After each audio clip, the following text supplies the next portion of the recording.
বিএনপির ইশতেহার ঘোষণা আজ থাকবে চমক, প্রতিফলন ঘটবে জন আকাঙ্ক্ষার, প্রভাব ফেলবে ভোটের মাঠে।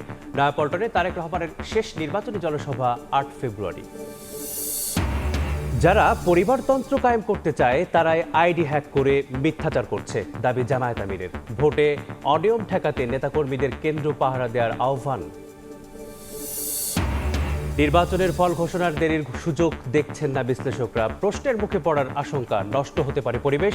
গণভোট, পোস্টাল ব্যালট থাকায় গণনায় জনবল বাড়ানোর পরামর্শ। নির্বাচনে সহিংসতা রুখতে প্রস্তুত সশস্ত্র বাহিনী। ভোটের পর ক্ষমতা হস্তান্তরে লাগতে পারে ৫ থেকে ৬ দিন, জানালেন প্রেস সচিব। এমপিদের শপথ পড়াবেন রাষ্ট্রপতি মনোনীত ব্যক্তি। এবং অঢেল প্রত্যাশার চাপ নিতে হবে নতুন সরকারকে। স্থিতিশীলতা, বিনিয়োগ ফেরানোয় বড় চ্যালেঞ্জ। কর্মসংস্থান সৃষ্টির সঙ্গে সহনীয় পর্যায়ে আনতে হবে মূল্যস্ফীতি।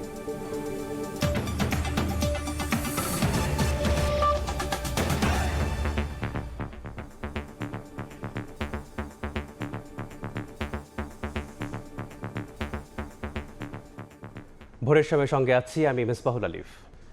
বিএনপি নির্বাচনী ইশতেহারে থাকছে চমক। এবারের ইশতেহারে জন আকাঙ্ক্ষার প্রতিফলন ঘটবে বলে মনে করেন দলটির নেতারা। রাজনৈতিক বিশ্লেষকরা বলেন, ইশতেহার প্রভাব ফেলবে ভোটের মাঠে, আর নির্বাচনী প্রতিশ্রুতি বাস্তবায়নের আশা সাধারণ মানুষের মাঝে। সানবির উপলের রিপোর্ট।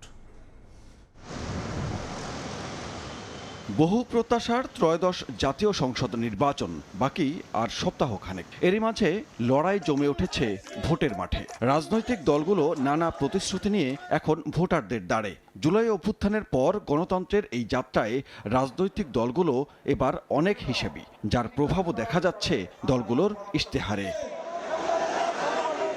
বর্তমান রাজনৈতিক বাস্তবতায় সাংগঠনিকভাবে দেশের সবচেয়ে বড় রাজনৈতিক দল বিএনপি। দলটি বলছে, এবার ইশতেহারে তারা সমন্বয় করছেন দলের প্রতিষ্ঠাতা জিয়াউর রহমানের ১৯ দফা, বেগম জিয়ার ভিশন ২০৩০, সেই সাথে বিএনপির এখনকার ৩১ দফা।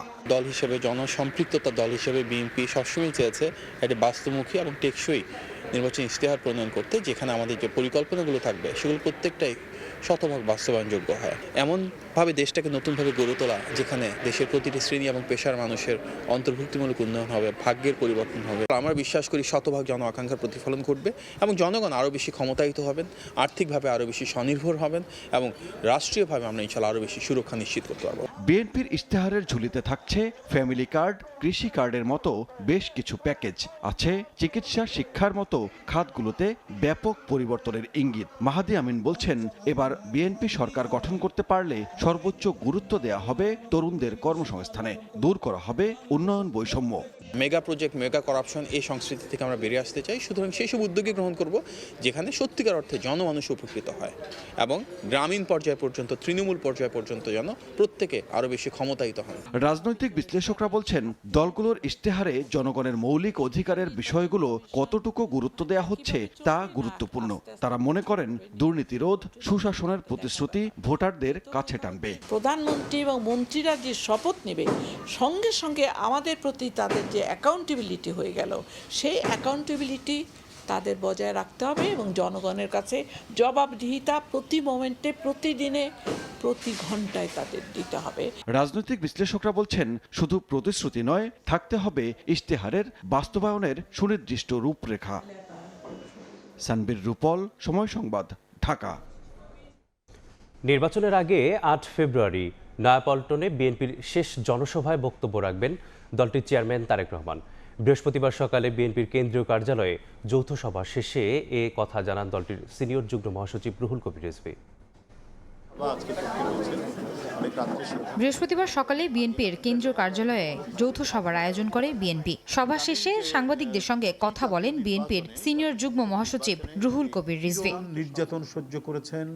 এ সময় তিনি জানান, ৮ ফেব্রুয়ারি দুপুরে শেষ নির্বাচনী জনসভায় প্রধান অতিথি হিসেবে বক্তব্য দেবেন বিএনপি চেয়ারম্যান তারেক রহমান। শান্তিপূর্ণ নির্বাচনের প্রত্যাশা ব্যক্ত করে রিজভী বলেন, ধানের শীষ শুধু প্রতীক নয়, মানুষের আবেগ। তা ধারণ করেই ভোট দিবে জনগণ।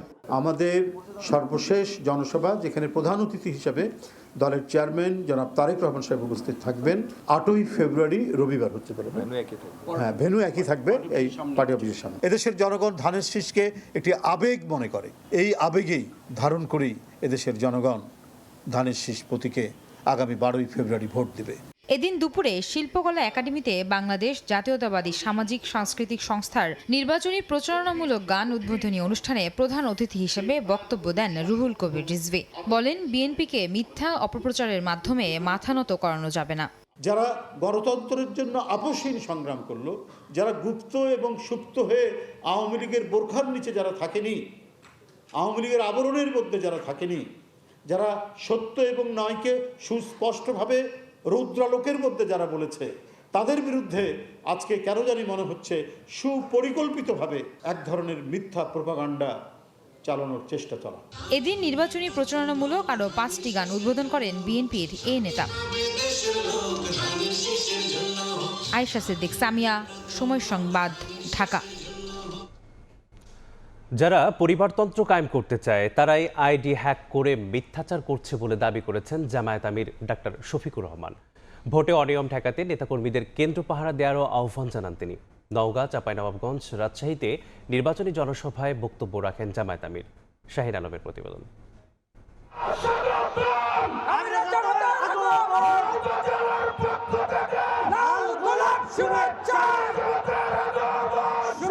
নির্বাচনী প্রচারণায় দেশের এক প্রান্ত থেকে অন্য প্রান্তে বিরামহীন ছুটে চলছেন জামায়াত ইসলামের আমির ডাক্তার শফিকুর রহমান। তুলে ধরছেন দেশ গঠনের নিজেদের পরিকল্পনা, দিচ্ছেন নানা প্রতিশ্রুতি। বৃহস্পতিবার নওগাঁ দিয়ে শুরু হয় তার উত্তর জনপদের যাত্রা। দলীয় প্রধানের আগমনের আগেই কানায় কানায় ভরে ওঠে মাঠ।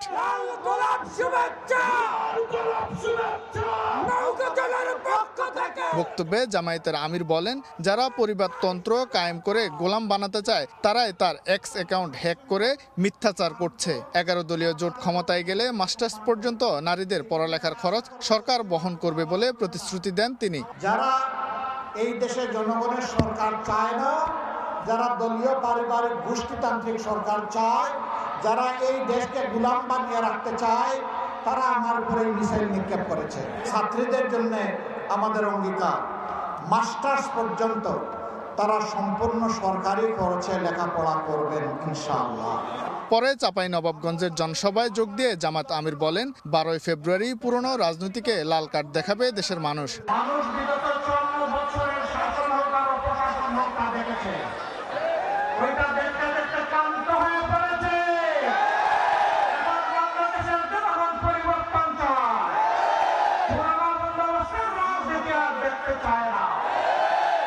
এরপর রাজশাহীর গোদাগাড়ী উপজেলার নির্বাচনী জনসভায় যোগ দেন জামাত আমির। বলেন, নারীদের জন্য নিরাপদ দেশ গড়বেন তারা। আমাদেরকে পারতে হবে, না হয় বাংলাদেশ হেরে যাবে। এদিকে রাজশাহী নগরীর মাদ্রাসা মাঠে আয়োজিত জনসভায় জামায়াত আমির পৌঁছানোর আগে কানায় কানায় পূর্ণ হয়ে যায়। বক্তব্যে ডাক্তার শফিকুর রহমান বলেন, 12ই ফেব্রুয়ারি ভোট কেন্দ্র পাহারা দিবেন তারা। কারচুপি হলে কঠোর জবাব দেওয়ার হুঁশিয়ারি দেন তিনি। চিল আসমান থেকে এসে ছু মেরে যেন আমাদের স্বপ্নকে এলোমেলো করে দিতে না পারে। এখন থেকে পাহারা বসাবেন। কোন ভোট ডাকাত, ভোট চোর, ভোট ইঞ্জিনিয়ার কাউকে আবার কোনো ছাড় নেই। একই দিন সন্ধ্যায় নাটোরের নির্বাচনী জনসভায় অংশ নেন জামায়াতের আমির শফিকুর রহমান। নবাব সিরাজউদ্দৌলা কলেজ মাঠে বক্তব্যে বিচার ব্যবস্থা নিয়ে সমালোচনা করেন জামায়াত আমির। শাহিন আলম, সময় সংবাদ, নাটোর। ভোটারদের কাছে টানতে এলাকার উন্নয়নে প্রতিশ্রুতি দিচ্ছেন বিভিন্ন রাজনৈতিক দলের প্রার্থীরা। অভিযোগ আর পাল্টা অভিযোগে চলছে প্রচার যুদ্ধ। জান্নাতের টিকিটের লোভ দেখিয়ে ভোটারদের ধোঁকা দিচ্ছে জামায়াত, বলছে বিএনপি। আর নিরপেক্ষ নির্বাচন নিয়ে শঙ্কা প্রকাশ করছে 11 দলীয় ঐক্য।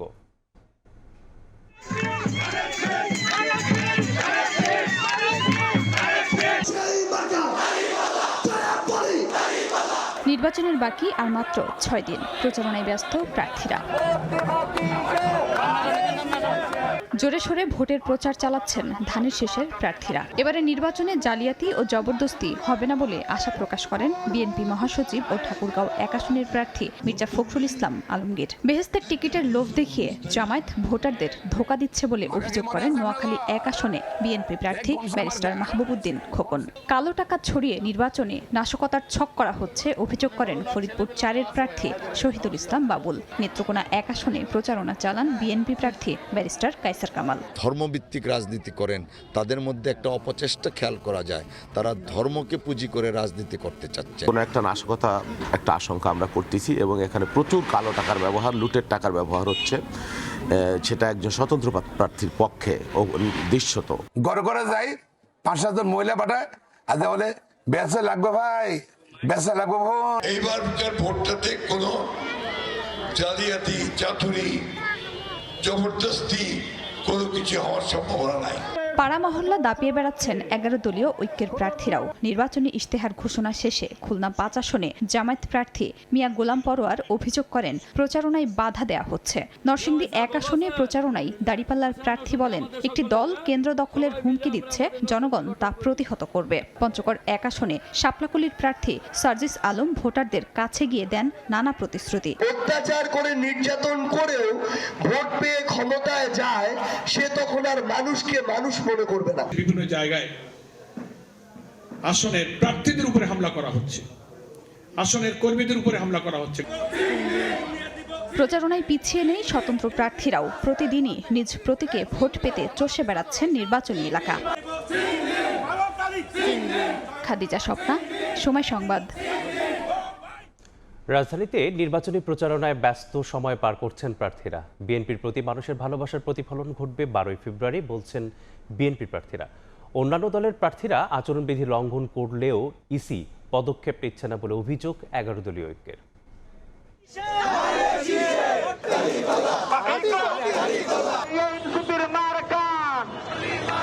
নির্বাচনের দিন যত ঘনিয়ে আসছে, প্রচারণাও তত জমজমাট হচ্ছে।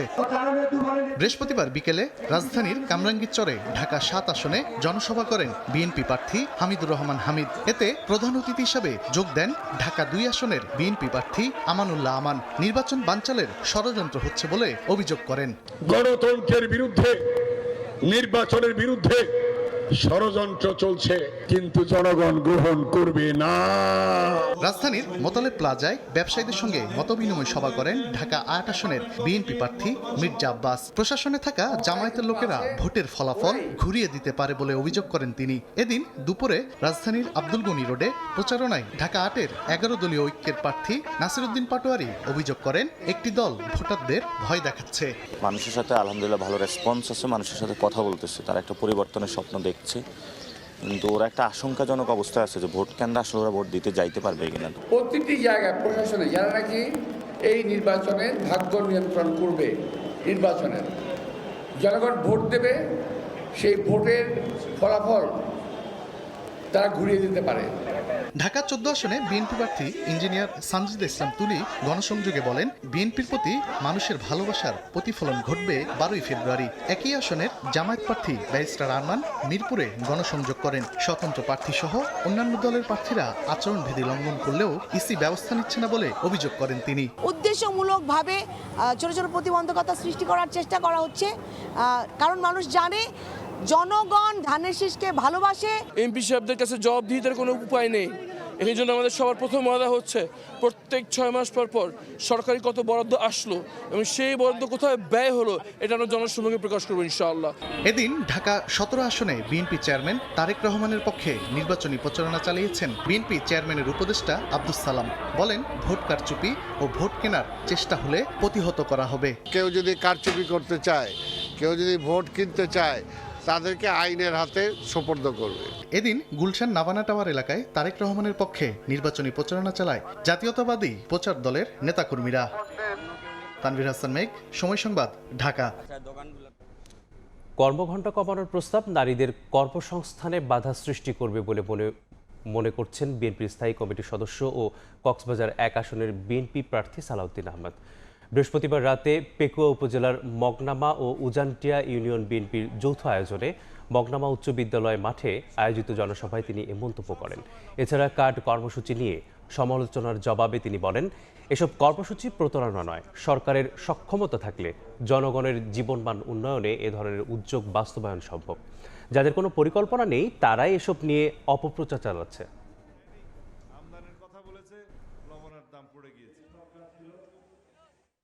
তারা বাংলাদেশে নারীদের কর্মসংস্থান কম হোক সেটা চায় অথবা চায় না, কর্মসংস্থানই চায় না, নারীদের অগ্রগতি তারা চায় না।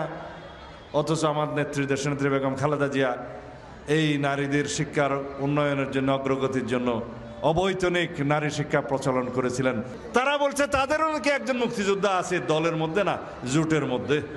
এই সমস্ত কথা না বলে আপনারা জনগণের জন্য কি করবেন, এই দেশের জন্য কি করবেন সেই পরিকল্পনা। নির্বাচনের পর ক্ষমতা হস্তান্তরে অন্তর্বর্তী সরকারের সময় লাগতে পারে 5 থেকে 6 দিন। 180 দিন নিয়ে বিভ্রান্ত হওয়ার সুযোগ নেই বলেও জানিয়েছেন প্রেস সচিব শফিকুল আলম। এদিকে নির্বাচিত সংসদ সদস্যদের রাষ্ট্রপতি মনোনীত ব্যক্তি শপথ পড়াবেন বলেও জানিয়েছেন আইন উপদেষ্টা। বৃহস্পতিবার তেজগাঁওয়ে প্রধান উপদেষ্টার কার্যালয়ে উপদেষ্টা পরিষদের বৈঠক হয়। ডক্টর ইউনূসের সভাপতিত্বে হওয়া বৈঠকে নেওয়া হয় 10টি গুরুত্বপূর্ণ সিদ্ধান্ত। অনেকগুলো এজেন্ডা ছিল। বৈঠকের বিষয়ে জানাতে রাজধানীর ফরেন সার্ভিস একাডেমিতে সংবাদ সম্মেলনে আসেন প্রেস সচিব শফিকুল আলম। তুলে ধরেন গত 1.5 বছরে অন্তর্বর্তী সরকারের কাজের ফিরিস্তি। জানান মেয়াদ শেষের আগেই অন্তর্বর্তী সরকারের উপদেষ্টাদের সম্পদের হিসেব প্রকাশ করা হবে। তো 526টা ডিসিশনের মধ্যে বাস্তবায়িত হয়েছে 439টি। সাংবাদিকদের প্রশ্নের জবাবে তিনি জানান, নির্বাচনের পর যত দ্রুত সম্ভব নতুন সরকারের কাছে ক্ষমতা হস্তান্তর করা হবে। এই ক্ষেত্রে সর্বোচ্চ 17 বা 18 ফেব্রুয়ারি পর্যন্ত সময় লাগতে পারে। সংখ্যাগরিষ্ঠ দল এর লিডারকে ডাকা হচ্ছে যে আপনি আসেন, শপথ নেন as a new prime minister. আমরা 3 দিনের মধ্যে এটা হয়ে যেতে পারে, মানে 15 ফেব্রুয়ারি তেও হয়ে যেতে পারে, এটা 16 ফেব্রুয়ারিতেও হতে পারবে। আমার মনে হয় না এটা মানে 17-18 ফেব্রুয়ারির পরে যাবে। এদিকে নতুন সংসদ সদস্যদের শপথ কে পড়াবেন তা নিয়েও ছিল জটিলতা। বিকেলে সচিবালয়ে এই নিয়ে আইনি ব্যাখ্যা দেন আইন উপদেষ্টা। তার মতে রাষ্ট্রপতির অনুমতি নিয়ে প্রধান বিচারপতি শপথ পড়াতে পারেন। একটা হচ্ছে রাষ্ট্রপতি কর্তৃক মনোনীত কোনো ব্যক্তি শপথ গ্রহণ করাতে পারেন, প্রধান বিচারপতি হতে পারেন। আর যদি এটা না হয় তাহলে আমাদের যে প্রধান নির্বাচন কমিশনার আছেন উনি শপথ গ্রহণ করাবেন। বাংলাদেশের সংবিধান অনুযায়ী নবনির্বাচিত সংসদ সদস্যদের শপথ পড়ান স্পিকার। তার অনুপস্থিতিতে ডেপুটি স্পিকার অথবা বিশেষ পরিস্থিতিতে প্রধান নির্বাচন কমিশনারেরও শপথ পড়ানোর বিধান রয়েছে। আব্দুল্লাহ শাফি, সময় সংবাদ, ঢাকা। আসন্ন গণভোট ও ত্রয়োদশ জাতীয় সংসদ নির্বাচন সুষ্ঠু, শান্তিপূর্ণ ও নির্বিঘ্নভাবে সম্পন্ন করার লক্ষ্যে ঠাকুরগাঁওয়ে সেনাবাহিনীর বিশেষ মহড়া অনুষ্ঠিত হয়েছে। বৃহস্পতিবার বিকেলে ঠাকুরগাঁও শহীদ মোহাম্মদ আলী স্টেডিয়াম মাঠে 66 পদাতিক ডিভিশনের জিওসি ও Rangpur area commander major general Mohammad Kamrul হাসানের নির্দেশনায় এই মহড়া অনুষ্ঠিত হয়। মহড়ার অংশ হিসেবে হেলিকপ্টারের মাধ্যমে 10 সদস্যের একটি প্যারা কমান্ডো দল স্টেডিয়াম মাঠে অবতরণ করে। এ সভায় সম্ভাব্য সংকটপূর্ণ পরিস্থিতিতে দ্রুত ঘটনাস্থলে পৌঁছানো, ঝুঁকিপূর্ণ এলাকা নিয়ন্ত্রণে নেওয়া, সাধারণ মানুষের নিরাপত্তা নিশ্চিত করা এবং পরিস্থিতি স্বাভাবিক করার বিভিন্ন কৌশল প্রদর্শন করা হয়।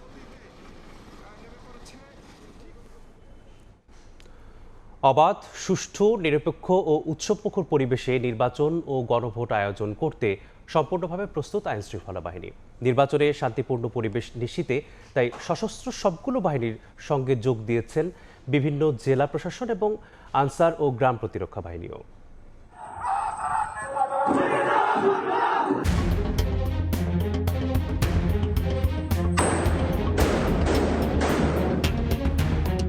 ত্রয়োদশ জাতীয় সংসদ নির্বাচনে নিরাপত্তা নিশ্চিতে সারা দেশে আইনশৃঙ্খলা বাহিনী এবং বেসামরিক প্রশাসনের সঙ্গে সমন্বয় রেখে কার্যকরী ব্যবস্থা গ্রহণ করা হচ্ছে। এরই প্রেক্ষিতে বৃহস্পতিবার দুপুরে বরগুনায় মোতায়েনরত নৌবাহিনীর কন্টিনজেন্ট পরিদর্শন করেন নৌবাহিনী প্রধান। এ সময় নৌবাহিনীর সদস্যদের নিষ্ঠা, আন্তরিকতা ও দেশপ্রেমের সঙ্গে দায়িত্ব পালনের আহ্বান জানিয়ে তিনি বলেন, নৌবাহিনীর যে প্রস্তুতি রয়েছে তা দিয়ে নির্বাচনে নৌবাহিনী সুচারুভাবে দায়িত্ব পালন করতে সক্ষম। দেশ এবং জাতির জন্য এই নির্বাচন অত্যন্ত গুরুত্বপূর্ণ। এর মাধ্যমে আমরা পুনরায় গণতান্ত্রিক ধারায় ফিরে যাব। একটি সুষ্ঠু, অবাধ ও নিরপেক্ষ নির্বাচন অনুষ্ঠানের লক্ষ্যে আমাদের পূর্ণ প্রস্তুতি গ্রহণ করেছি। শান্তিপূর্ণ নির্বাচনের লক্ষ্যে সাতক্ষীরার কালীগঞ্জ সেনা ক্যাম্পে সেনাবাহিনীর মহড়া অনুষ্ঠিত হয়েছে। এতে চৌকস সেনা সদস্যগণ কিভাবে দক্ষতা এবং নিপুণভাবে দ্রুত গতিতে ভোট কেন্দ্রে সৃষ্ট অনাকাঙ্ক্ষিত পরিস্থিতি নিয়ন্ত্রণে আনতে সক্ষম তা দেখানো হয়েছে। সব ঠিক আছে। রাঙামাটির কাপ্তাইয়ে নির্বাচনকালীন সময়ে যেন কোনো ধরনের চোরাচালান, অবৈধ অনুপ্রবেশ, মাদক ও অস্ত্র পাচার কিংবা অন্য কোনো সীমান্ত সংশ্লিষ্ট অপরাধ সংঘটিত হতে না পারে সে বিষয়ে বিজিবি অতিরিক্ত সতর্কতা গ্রহণ করেছে। টাঙ্গাইল শহীদ মারুফ স্টেডিয়ামে বাংলাদেশ আনসার ও গ্রাম প্রতিরক্ষা বাহিনীর নির্বাচনী প্রস্তুতিমূলক সমাবেশ অনুষ্ঠিত হয়। এতে জেলার 8টি সংসদীয় আসনে নির্বাচনের দায়িত্বরত আনসারদের দিক নির্দেশনা দেন আনসার মহাপরিচালক। প্রিজাইডিং অফিসারের সাথে আমাদের যেহেতু আনসার সদস্য আনসার থাকবে, সো প্রিজাইডিং অফিসারকে হুমকি দিয়ে ধামকি দিয়ে কেউ যেন কোনো রকমের চাপ তৈরি করতে না পারে, সেটাও আমাদের এই 13 জন একসাথে প্রতিহত করবে। আনসার ও গ্রাম প্রতিরক্ষা বাহিনীর অতিরিক্ত মহাপরিচালক বলেছেন, ভোটের দিন ডিজিটাল অ্যাপসের মাধ্যমে পরিস্থিতি নিয়ন্ত্রণ করবে আনসার সদস্যরা। নোয়াখালী শহীদ ভুলু স্টেডিয়ামে নির্বাচনে মোতায়েনকৃত আনসার সদস্যদের হাজিরা প্যারেডে একথা বলেন তিনি। জনগণের আস্থা নির্বাচনের প্রতীক হিসেবে থাকার যে কাজ, ওইটা আমরা ইনশাআল্লাহ করি এবং আমাদের প্রতিটা ভোট কেন্দ্রের জন্য নিশ্চিন্ত নিরাপত্তা ব্যবস্থা যেন থাকে, ওইটা আমরা ইনশাআল্লাহ নিশ্চিত করব। নীলফামারীতে ভোটাররা যেন কোনো প্রকার ভয়ভীতি ছাড়াই ভোট কেন্দ্রে গিয়ে নির্বিঘ্নে ভোট দিতে পারে, সেজন্য জেলার কিশোরগঞ্জ উপজেলায় বৃহস্পতিবার সকাল থেকে টহল কার্যক্রম পরিচালনা করে যৌথ বাহিনী। এদিকে আইনশৃঙ্খলা বাহিনীর নিয়মিত অভিযানে মেহেরপুরের গাংনীর ব্রজপুর থেকে অবৈধভাবে পাচার হয়ে আসা 550 কেজি জিরা জব্দ করেছে পুলিশ। এ সময় চালক সহ গাড়িটি হেফাজতে নেওয়া হয়। এর আগে বুধবার রাতে লক্ষ্মীপুর বেগমগঞ্জ সীমান্তবর্তী এলাকা থেকে বিপুল পরিমাণ দেশি বিদেশি অস্ত্রসহ 2 সন্ত্রাসীকে গ্রেফতার করেছে যৌথ বাহিনী। যশোরে সদর উপজেলার মধুগ্রাম এলাকায় অভিযান চালিয়ে একটি 1 শুটার গান সহ মারুফ হোসেন নামে এক সন্ত্রাসীকে গ্রেফতার করে র্যাব। এছাড়া মাদারীপুরে সেনাবাহিনীর অভিযানে মাদক ও বিভিন্ন চুরিকৃত সরঞ্জাম সহ আটক করা হয় 4 জনকে। চন্দ্রা বিশ্বাস, ববি, সময় সংবাদ। জাতীয় নির্বাচনের সঙ্গে গণভোট ও বড় পরিসরে পোস্টাল ব্যালট চালু হওয়ায় এবার ভোট গণনায় বিলম্বের ইঙ্গিত দিয়েছেন অন্তর্বর্তী সরকার। স্বচ্ছতা নিশ্চিত ও গুজব রোধে আগে থেকেই এ বিষয়ে সচেতন তারা। যদিও নির্বাচন কমিশন বলছে ভোটের পরদিনই প্রকাশ পাবে ফলাফল, আর বিশ্লেষকরা বলছেন ভোটের ফল প্রকাশে বিলম্বের কোনো সুযোগ নেই। এমনটা হলে ভোটের পরিবেশ নষ্ট হওয়ার শঙ্কা তাদের। কাউসারা চৌধুরী কুমুর রিপোর্ট। জাতীয় সংসদ নির্বাচন এবং গণভোট একই সঙ্গে হওয়ায় ভোটের ফলাফল ঘোষণায় দেরি হবে, সরকারের এমন দাবির সাথে সুর মিলিয়েছিল নির্বাচন কমিশনও। কিছু ক্ষেত্রে ভোট গণনার একটু দেরি হতে পারে, ত্রুটিমুক্ত রাখার জন্য এই জায়গাতে একটু সময় বেশি লাগবে। সংসদ নির্বাচনের ব্যালট পেপার, গণভোট ও পোস্টাল ব্যালট প্রথমে আলাদা করা হবে, তারপর শুরু হবে গণনা।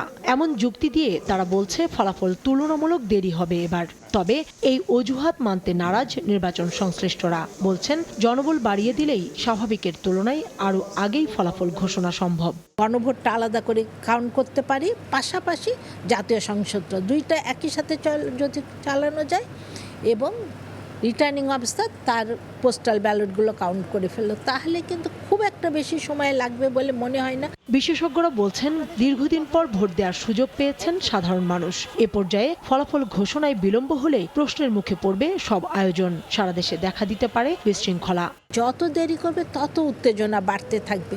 যেহেতু আস্থাহীনতার একটা ব্যাপার আছে, সেই জন্য সহজে কারচুপির অভিযোগ উঠতে পারে। প্রার্থী যদি জিনিসটাকে আশ্বস্ত করে, তার কর্মীকে সমর্থন দেয়, হ্যাঁ ফলাফল গণনা পর্যন্ত আমরা অপেক্ষা করব, তাহলে বিশৃঙ্খলার সুযোগটা থাকে না। কাউন্টিংটা যেন ট্রান্সপারেন্ট ওয়েতে হয়, যেখানে সব দলের প্রতিনিধিরা থাকবে।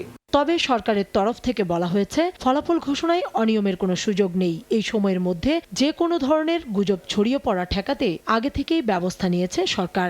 অনিয়মের কোনো সম্ভাবনা আমরা দেখি না। আমরা শতভাগ সততা এবং স্বচ্ছতার সঙ্গে ভোট গণনা কার্যক্রম সম্পন্ন হবে বলেই বিশ্বাস করি। নির্বাচন কমিশনার আনোয়ারুল ইসলাম সরকার জানান, ইতোমধ্যে ভোটের সার্বিক প্রস্তুতি নিয়েছে কমিশন। সময় মতো ফলাফল ঘোষণায় আশাবাদী তিনি। রিটার্নিং অফিসারের অফিসে যেই সেন্টারটি হবে, সেই পোস্টাল ব্যালটগুলো গণনা হবে গণভোট এবং জাতীয় সংসদ নির্বাচনের, প্লাস তার নির্বাচনী আসনভিত্তিক যে ফলাফলগুলো আসবে সেগুলো একত্রে কম্পাইল করে রিটার্নিং অফিসার বেসরকারি ফলাফল ঘোষণা করবেন। আমরা আশাবাদী যে আমরা 13 তারিখের মধ্যেই গেজেট নোটিফিকেশনের আগের যে বেসরকারি ফলাফলটা এটি তো হয়ে যাবে। আগামী 12 ফেব্রুয়ারি সকাল 7:30টা থেকে শুরু হয়ে বিকেল 4:30টা পর্যন্ত চলবে ভোট গ্রহণ। ভোট দেবেন প্রায় 12.5 কোটি ভোটার। কাউসারা চৌধুরী কুমু, সময় সংবাদ, ঢাকা। ভোরের পরিবর্তে রাতেই ভোট কেন্দ্রে ব্যালট, ভোট গণনায় ধীরগতির ঘোষণা, জাল সিল তৈরি, ভোটার স্থানান্তর এবং কিছু ভূঁইফোড় প্রতিষ্ঠানকে পর্যবেক্ষক নিয়োগের অনুমতিতে সুষ্ঠু নির্বাচন নিয়ে শঙ্কা প্রকাশ করছেন বিশ্লেষকরা। আগস্ট অভ্যুত্থান পরবর্তী ত্রয়োদশ জাতীয় সংসদ নির্বাচন নিয়ে সাধারণ মানুষের প্রত্যাশা অনেক। বাংলাদেশ রাষ্ট্রের ভবিষ্যৎ গতিপথ নির্ধারণেই এই নির্বাচন কি সুষ্ঠু হচ্ছে নাকি ভোট কারচুপির শঙ্কা আছে? আমি যদি বলি এই মুহূর্তে এই প্রশ্নের উত্তর খুঁজতেই বৃহস্পতিবার রাজধানীর কারওয়ান বাজারের ডেইলি স্টার ভবনে আলোচনা সভার আয়োজন করে Bangladesh research analysis and information network brain. বক্তারা বলেন, বেশ কিছু সংসদীয় আসনে ভোটার স্থানান্তরিত করা হয়েছে। কি কারণে এটি করা হয়েছে তা এখনও অজানা। নির্বাচন কমিশন ইতিমধ্যেই বিভিন্ন পদক্ষেপের মাধ্যমে এ প্রশ্নবিদ্ধ হয়েছেন। এই বিষয়গুলো সম্পর্কে দ্রুত কার্যকরী ব্যবস্থা নিতে হবে। ইতিমধ্যেই ভোট কেন্দ্রে রাতেই ব্যালট নেবার সিদ্ধান্ত হয়েছে। গোল টেবিল সংলাপে বক্তারা অভিযোগ করে বলেন, ভোরে না নিয়ে রাতেই ব্যালট নেবার সিদ্ধান্তে সুষ্ঠু নির্বাচন নিয়ে শঙ্কা তৈরির সুযোগ সৃষ্টি হয়েছে। রাতে কেন ব্যালট পেপার স্থানান্তর করতে হবে?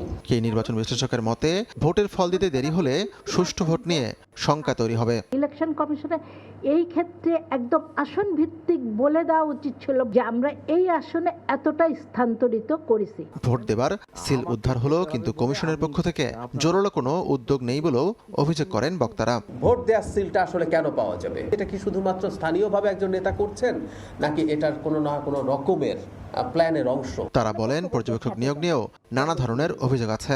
বিশেষ করে 12 ফেব্রুয়ারি নির্বাচনে মোট স্থানীয় পর্যবেক্ষক 55,500। অনেক নতুন পর্যবেক্ষক দেওয়া হয়েছে যাদের আসলে তেমন একটা পূর্ব অভিজ্ঞতা নেই। 12 ফেব্রুয়ারির নির্বাচন সুষ্ঠু হওয়া ছাড়া বিকল্প নেই। তাই সব পক্ষের উদ্যোগী হয়ে সুষ্ঠু নির্বাচন আয়োজনে তাগিদ দেন বক্তারা। হাতিকুর রহমান তামাল, সময় সংবাদ, ঢাকা। নির্বাচনে আওয়ামী লীগের অংশগ্রহণের ব্যাপারে বিদেশি কূটনীতিকরা জিজ্ঞেস করলেও কোনো চাপ ছিল না বলে জানিয়েছেন পররাষ্ট্র উপদেষ্টা তৌহিদ হোসেন। জানিয়েছেন, অন্তর্বর্তী সরকারের সময় ভারতের সঙ্গে বেশ বিপত্তি হওয়ায় সম্পর্কটা থমকে আছে। রাজনৈতিক সরকার এলে দিল্লির সঙ্গে সম্পর্ক মসৃণ হবে বলে আশা প্রকাশ করেন তিনি। বৃহস্পতিবার বিকেলে পররাষ্ট্র মন্ত্রণালয়ে কূটনীতিক সাংবাদিকদের সঙ্গে বিদায়ী মতবিনিময় করেন উপদেষ্টা মোহাম্মদ তৌহিদ হোসেন। গণমাধ্যম কর্মীদের প্রশ্নের উত্তরে তিনি জানান, আওয়ামী লীগের নির্বাচনে অংশ নেওয়ার ব্যাপারে কখনো কখনো জানতে চেয়েছেন বিদেশি কূটনীতিকরা। শেষ সময়ে কয়েকটি দেশের সঙ্গে চুক্তির বিষয়ে তৌহিদ হোসেন বলেন, বোঝা রেখে যাওয়ার পরিবর্তে পরবর্তী সরকারের কাজ কমিয়ে দিয়েছে অন্তর্বর্তী সরকার। বার্ডেন রেখে যাওয়ার পরিবর্তে বরং আমি মনে করি যেটা যে আমরা অনেকগুলি ইস্যুজ এগিয়ে দিয়ে যাচ্ছি যাতে সহজ হয় পরবর্তী সরকারের জন্য করা। জানতে চেয়েছে কেউ, সবাই না, কিন্তু কেউই কোনো ধরনের কোনো চাপ আমার উপর সৃষ্টি করেনি যে এটা করেন বা আপনাদের উচিত এটা করা ইমিডিয়েটলি, এরকম কথা কেউ আপনাকে কোনো বলেনি। শেখ হাসিনাকে ফেরত দেওয়ার ব্যাপারে ভারত এখনো কিছু জানায়নি উল্লেখ করে পররাষ্ট্র উপদেষ্টা বলেন, দিল্লির সঙ্গে ঢাকার সম্পর্ক থমকে আছে। বিরাট কোনো ক্রাইসিস সৃষ্টি হয়েছে, কিন্তু সম্পর্কটা থমকে আছে। আমি আশা করবো যে আমাদের পরবর্তী সরকার সে ব্যাপারে অগ্রসর হতে পারবেন। আমাদের সময় সম্পর্ক খুব স্মুথ ছিল না, এটা আমি স্বীকার করেই নিলাম, কারণ বেশ অনেকগুলি সেটব্যাক হয়েছে। বাংলাদেশিদের ভিসা না দেওয়ার দায় সিস্টেমের বলে দাবি করেন পররাষ্ট্র উপদেষ্টা। ভিসা যে দেয় না আমাদেরকে, এজন্য সম্পূর্ণভাবে আমরা দায়ী। শাতিলা শারমিন, সময় সংবাদ, ঢাকা। নির্বাচনকালীন অপতথ্য রোধে কন্টেন্ট ডাউন করতে মেটার সঙ্গে ইসির আলোচনা চলছে। এক্ষেত্রে এর স্পিড না কমানোর সুপারিশ করা হয়েছে, যা বলে জানিয়েছেন ইসি সচিব আক্তার আহমেদ। বৃহস্পতিবার বিকেলে ইইউ পর্যবেক্ষক দলের সঙ্গে বৈঠকের পর এই কথা জানান তিনি। এখন পর্যন্ত দেশের 116 সংসদীয় আসনে ব্যালট পেপার সরবরাহ হয়েছে। উল্লেখ করে বাকি আসনগুলোতে 7 ফেব্রুয়ারির মধ্যে পৌঁছানোর কথা জানান তিনি। বলেন, রিটার্নিং অফিসারের মাধ্যমে বিদেশ থেকে 1,07,000 ব্যালট পৌঁছেছে দেশে।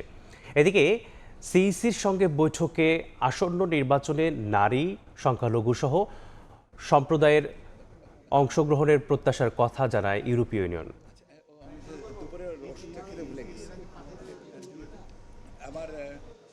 আমরা চাই না যে আপনার নেটের স্পিড কমানো বা অন্য কোনো লেটেন্ট কোনো কিছু পদ্ধতিতে যাওয়ার পরিবর্তে, বরং আমরা ডেরোগেটিভ কমেন্টস যেগুলো আছে বা মানে যেগুলো আর কি বিদ্রুপাত্মক বা আক্রমণাত্মক কন্টেন্টগুলো বা অপপ্রচার যেগুলো, সেগুলো যেন আপনার ডাউন করা হয়, সেটা আমরা সেইভাবেই আর কি অনুরোধ করছি।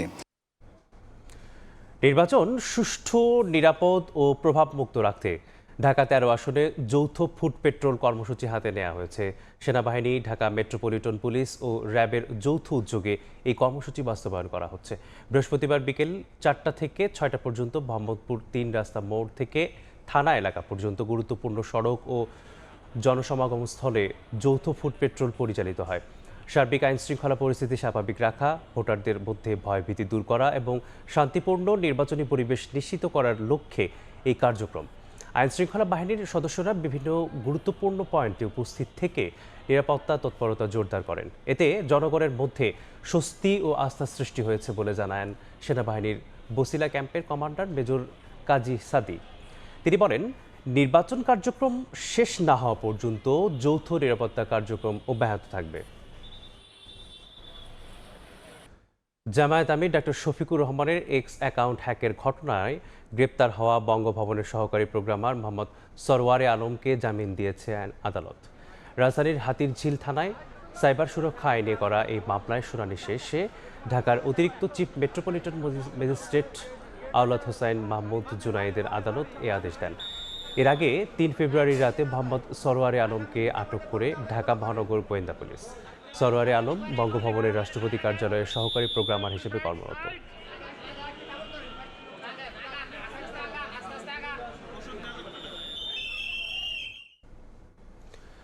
জাতিসংঘের অধীনে শরীফ ওসমান হাদী হত্যার নিরপেক্ষ তদন্তের দাবি জানিয়েছে ইনকিলাব মঞ্চ। বৃহস্পতিবার বিকেলে বিচারের দাবিতে প্রধান উপদেষ্টার বাসভবন যমুনার সামনে অবস্থান নেন হাদীর স্ত্রীসহ বেশ কয়েকজন। তাদের অভিযোগ, হত্যার বিচার কাজকে বাধাগ্রস্ত করতে মিডিয়ার দৃষ্টি অন্যদিকে সরিয়ে ফেলা হচ্ছে। কর্মসূচিতে অংশ নিতে ইনকিলাব মঞ্চের নেতাকর্মীরা যমুনার দিকে যাওয়ার পথে পুলিশের বাধার মুখে পড়েন। পরে হোটেল ইন্টারকন্টিনেন্টালের সামনে অবস্থান কর্মসূচি শুরু করেন তারা।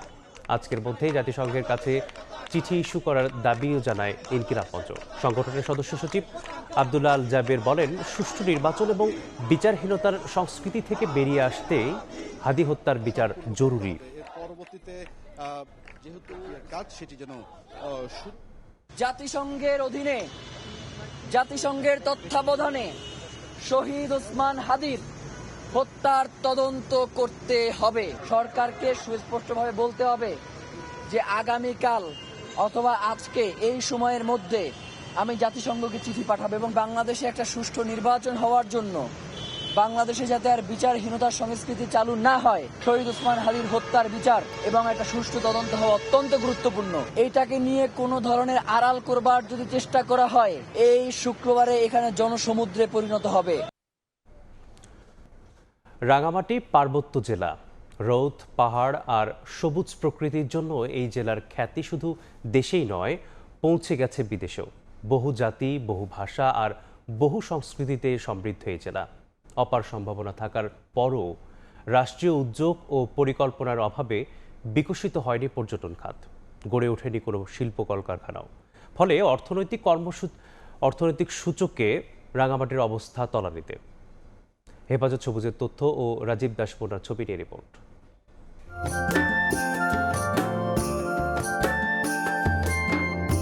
রাঙামাটি পার্বত্য জেলা, যার আয়তন 6116.13 বর্গ কিলোমিটার। আকারের দিক থেকে দেশের সর্ববৃহৎ জেলা এটি, যার বুক জুড়ে ধমনীর মতো ছড়িয়ে ছিটিয়ে কাপ্তাই হ্রদের নীল জলরাশি। সেই জলে পা ভিজিয়ে আকাশে হেলান দিয়ে আছে সবুজ পাহাড়।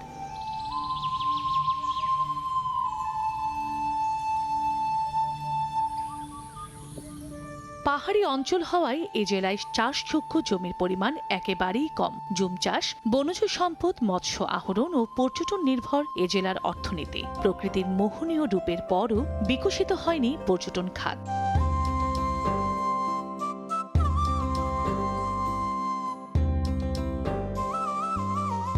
এই জেলায় রয়েছে 13 ভাষাভাষীর 14টি জাতি গোষ্ঠীর 6,47,586 জন মানুষের বসবাস, যাদের প্রত্যেকের রয়েছে সমৃদ্ধ সংস্কৃতি। নির্বাচন আসে, নির্বাচন যায়, কিন্তু এই পাহাড়ি জেলার মানুষের ভাগ্য বদলায় না। গড়ে ওঠেনি শিল্প কারখানা, সৃষ্টি হচ্ছে না কর্মসংস্থানেরও। অতীতে পর্যটনকে কেন্দ্র করে এখানে কোনো কর্মকাণ্ড আমরা দেখতে পাইনি। সংস্কার কমিশন বলেন, যতগুলো কমিশন হয়েছে এবং সংবিধানের সহ বিভিন্ন যে চুক্তি বাস্তবায়ন বিষয়ে কোনো সুনির্দিষ্ট পদক্ষেপ আমরা দেখতে পাই না। কোনো দলই আমাদের ব্যাপারে কোনো শব্দও করতেছে না, নগণ্য হিসেবে আমাদেরকে মনে করতেছে। রাঙ্গামাটির উন্নয়নে সমন্বিত উদ্যোগ নেওয়ার পরামর্শ নাগরিক সমাজের। পার্বত্য চট্টগ্রামে যে বহুজাতিক বহুভাষিক যে আন্তঃসাংস্কৃতিক সম্পর্ক বিদ্যমান এখানকার মানুষের মধ্যে, সেটাকে যদি এগিয়ে নিতে হয় তাহলে একটি সুনির্দিষ্ট পরিকল্পনা রূপকল্প গ্রহণ করেই এগিয়ে নিয়ে যেতে হবে। প্রশাসনের কাছে আমাদের আবেদন, কঠোরভাবে যেন আইনশৃঙ্খলা পরিস্থিতি নিয়ন্ত্রণে রাখা হয় এবং নির্বাচনের মাঠটা যেন সেভাবে তদারকি করা হয়। আয়তনের দিক থেকে বৃহৎ হলেও রাঙ্গামাটিতে সংসদীয় আসন মাত্র একটি, যার মোট ভোটার 5,01,952 জন। এর মধ্যে পুরুষ 2,59,557, নারী 2,42,393 এবং 2 জন তৃতীয় লিঙ্গের ভোটার রয়েছেন। সময় সংবাদ, রাঙ্গামাটি। পিছিয়ে পড়া সীমান্ত জেলার অত্যন্ত গুরুত্বপূর্ণ সংসদীয় আসন নেত্রকোনা 2 আসনের যোগাযোগ ব্যবস্থা, স্বাস্থ্য, শিক্ষাসহ নানা দুর্ভোগে থাকায় উন্নয়নের প্রত্যাশা নিয়ে প্রার্থী নির্বাচনে চুলচেরা বিশ্লেষণ করেছেন ভোটাররা। আর প্রত্যাশা নয়, হিসাব নিকাশ করেই এবার ভোট দেবেন তারা। চায়ের আড্ডায় ভোটারদের প্রত্যাশার কথা তুলে ধরছেন আলপনা বেগম। আমি আছি নেত্রকোনা জেলার সদর বারহাট্টা 2 সংসদীয় আসনের সদর উপজেলার মাহমুদপুর মোড়ে। আসন্ন ত্রয়োদশ জাতীয় সংসদ নির্বাচনে প্রার্থীদের কাছে ভোটারদের প্রত্যাশার কথা জানব।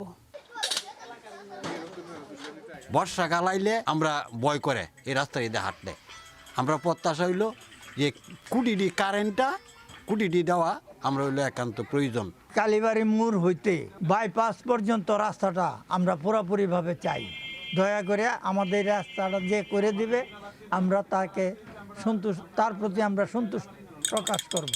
এমপি মিনিস্টার তারা যদি আসে, তারা কাছে আমার এই প্রত্যাশা উত্তর এলাকা উন্নয়ন করতে হবে, তবে আমরা আছি আপনারা সাথে। আশা করি যে নির্বাচিত হবে, যেই হোক না কেন, তার ওনাদের কাছে আমাদের প্রত্যাশা এটাই, যেন আমরা আমাদের দিকে তাকায়া যে আমাদের সমস্যাটা এটা যেন তারা তুলে ধরে, মানুষের সুচিকিৎসাটা পায়, সেরকম একটা পরিস্থিতি যাতে এই পরিবেশ যাতে সৃষ্টি হয়, সেটাই আমরা ভবিষ্যতে আশা করি। ত্রয়োদশ জাতীয় সংসদ নির্বাচনে গাইবান্ধা 2 আসনে প্রিজাইডিং ও পোলিং অফিসারদের 3 দিনের প্রশিক্ষণ শুরু হয়েছে। বৃহস্পতিবার সকালে গাইবান্ধা টেকনিক্যাল স্কুল অ্যান্ড কলেজে প্রশিক্ষণ শুরু হয়। এতে অংশ নেন বিভিন্ন স্কুলের প্রধান শিক্ষক, সরকারি কর্মকর্তা এবং কর্মচারীরা। 3 দিন ব্যাপী এ প্রশিক্ষণে 118টি কেন্দ্রের ভোট গ্রহণের নিয়ম ও কেন্দ্র পর্যবেক্ষণের দায়িত্ব সম্পর্কে অবগত করা হয় তাদের। প্রশিক্ষণে অংশ নিয়েছেন 2500 সরকারি কর্মচারী।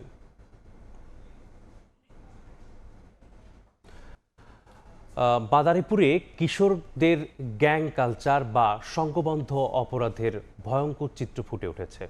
আইনশৃঙ্খলা রক্ষাকারী বাহিনীর উপস্থিতিতেই হাতবোমা ফাটিয়ে প্রায় সংঘর্ষে জড়াচ্ছে গ্যাংয়ের সদস্যরা। আধিপত্য রোধে রাখতে আরও বেপরোয়া 14 থেকে 16 বছর বয়সী কিশোররা। দেশীয় অস্ত্র নিয়ে সংঘর্ষে ভাঙচুর করা হচ্ছে বসতঘর, দোকানপাট। ক্ষতিগ্রস্ত সাধারণ মানুষ।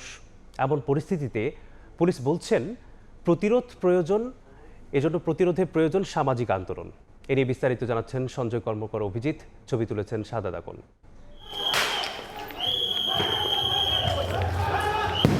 এ যেন হাতবোমা বিস্ফোরণের মহোৎসব, অথচ দুই পাশে আইনশৃঙ্খলা রক্ষাকারী বাহিনীর বিপুল সদস্য। প্রশাসনের চোখের সামনে একের পর এক ককটেল বিস্ফোরণ ঘটায় কিশোর গ্যাংয়ের 2 পক্ষ। ছড়িয়ে পড়ে আতঙ্ক, এদিক ওদিক ছোটাছুটি সাধারণ মানুষের।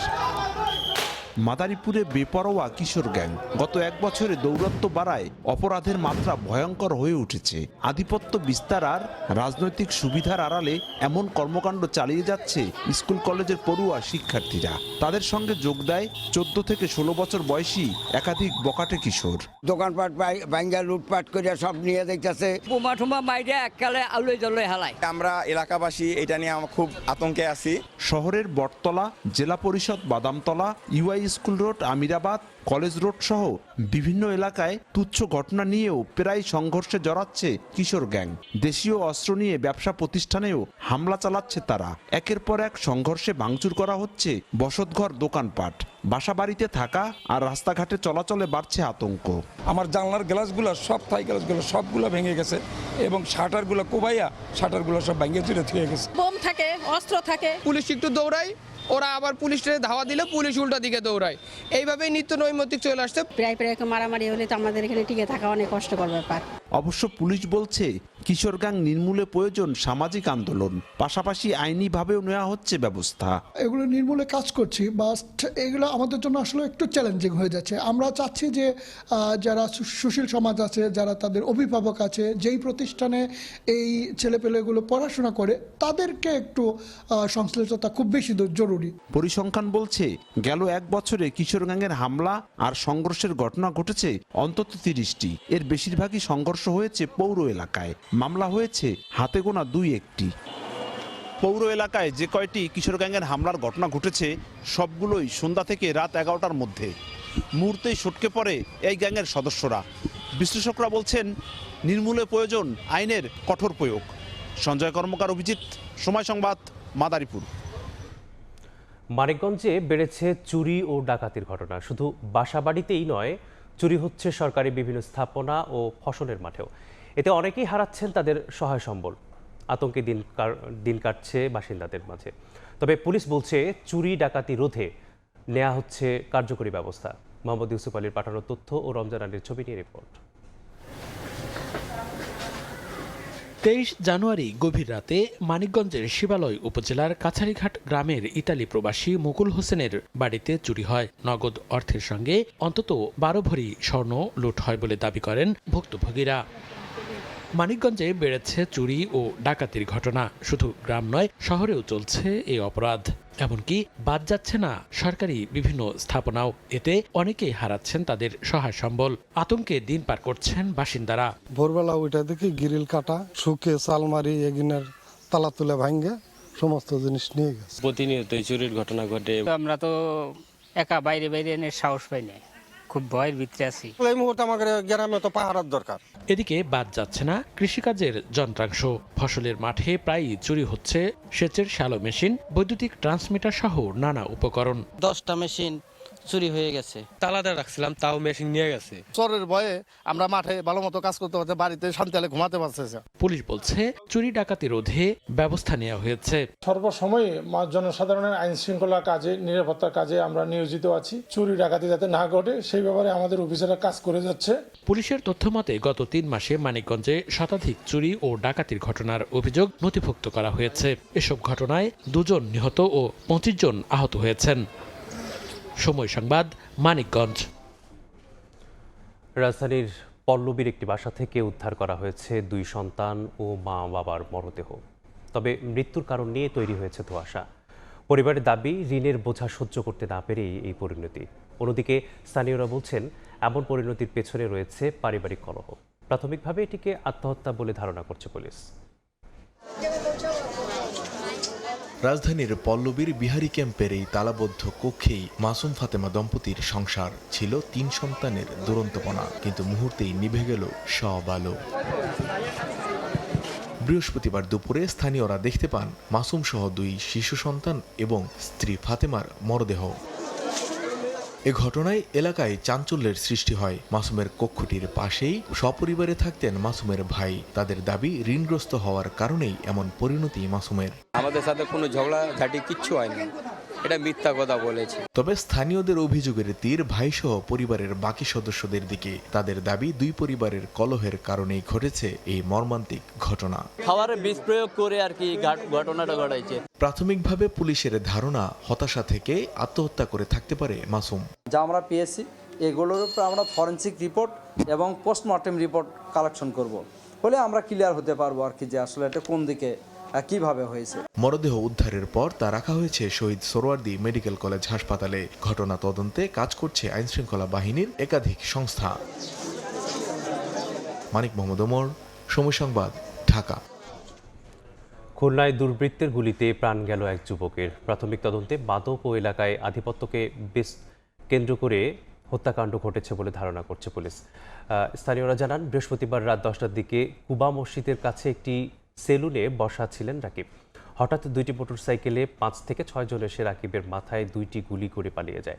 স্থানীয়রা তাকে উদ্ধার করে খুলনা মেডিকেলে নিলে চিকিৎসক নিহত ঘোষণা করেন। নিহত রাকিবের বিরুদ্ধে মাদকসহ একাধিক মামলা রয়েছে বলে জানায় পুলিশ। মুন্সিগঞ্জের টঙ্গীবাড়িতে মোটরসাইকেল নিয়ন্ত্রণ হারিয়ে গাছের সঙ্গে ধাক্কা লেগে 3 বন্ধু নিহত হয়েছেন। পুলিশ জানায়, বৃহস্পতিবার রাত 9টার দিকে মোটরসাইকেলে জশলংয়ে যাচ্ছিলেন 3 বন্ধু। ঘটনাস্থলে জশলংয়ে পৌঁছালে মোটরসাইকেলটি নিয়ন্ত্রণ হারিয়ে সড়কের পাশে একটি গাছের সঙ্গে ধাক্কা খায়। এতে ছিটকে পড়েন তারা। ঘটনাস্থলে সাকিব ও সানিয়াতের মৃত্যু হয়। গুরুতর অবস্থায় তুর্জয় মাঝিকে উদ্ধার করে মুন্সিগঞ্জ জেনারেল হাসপাতালে নেওয়া হলে কর্তব্যরত চিকিৎসক তাকে মৃত ঘোষণা করেন।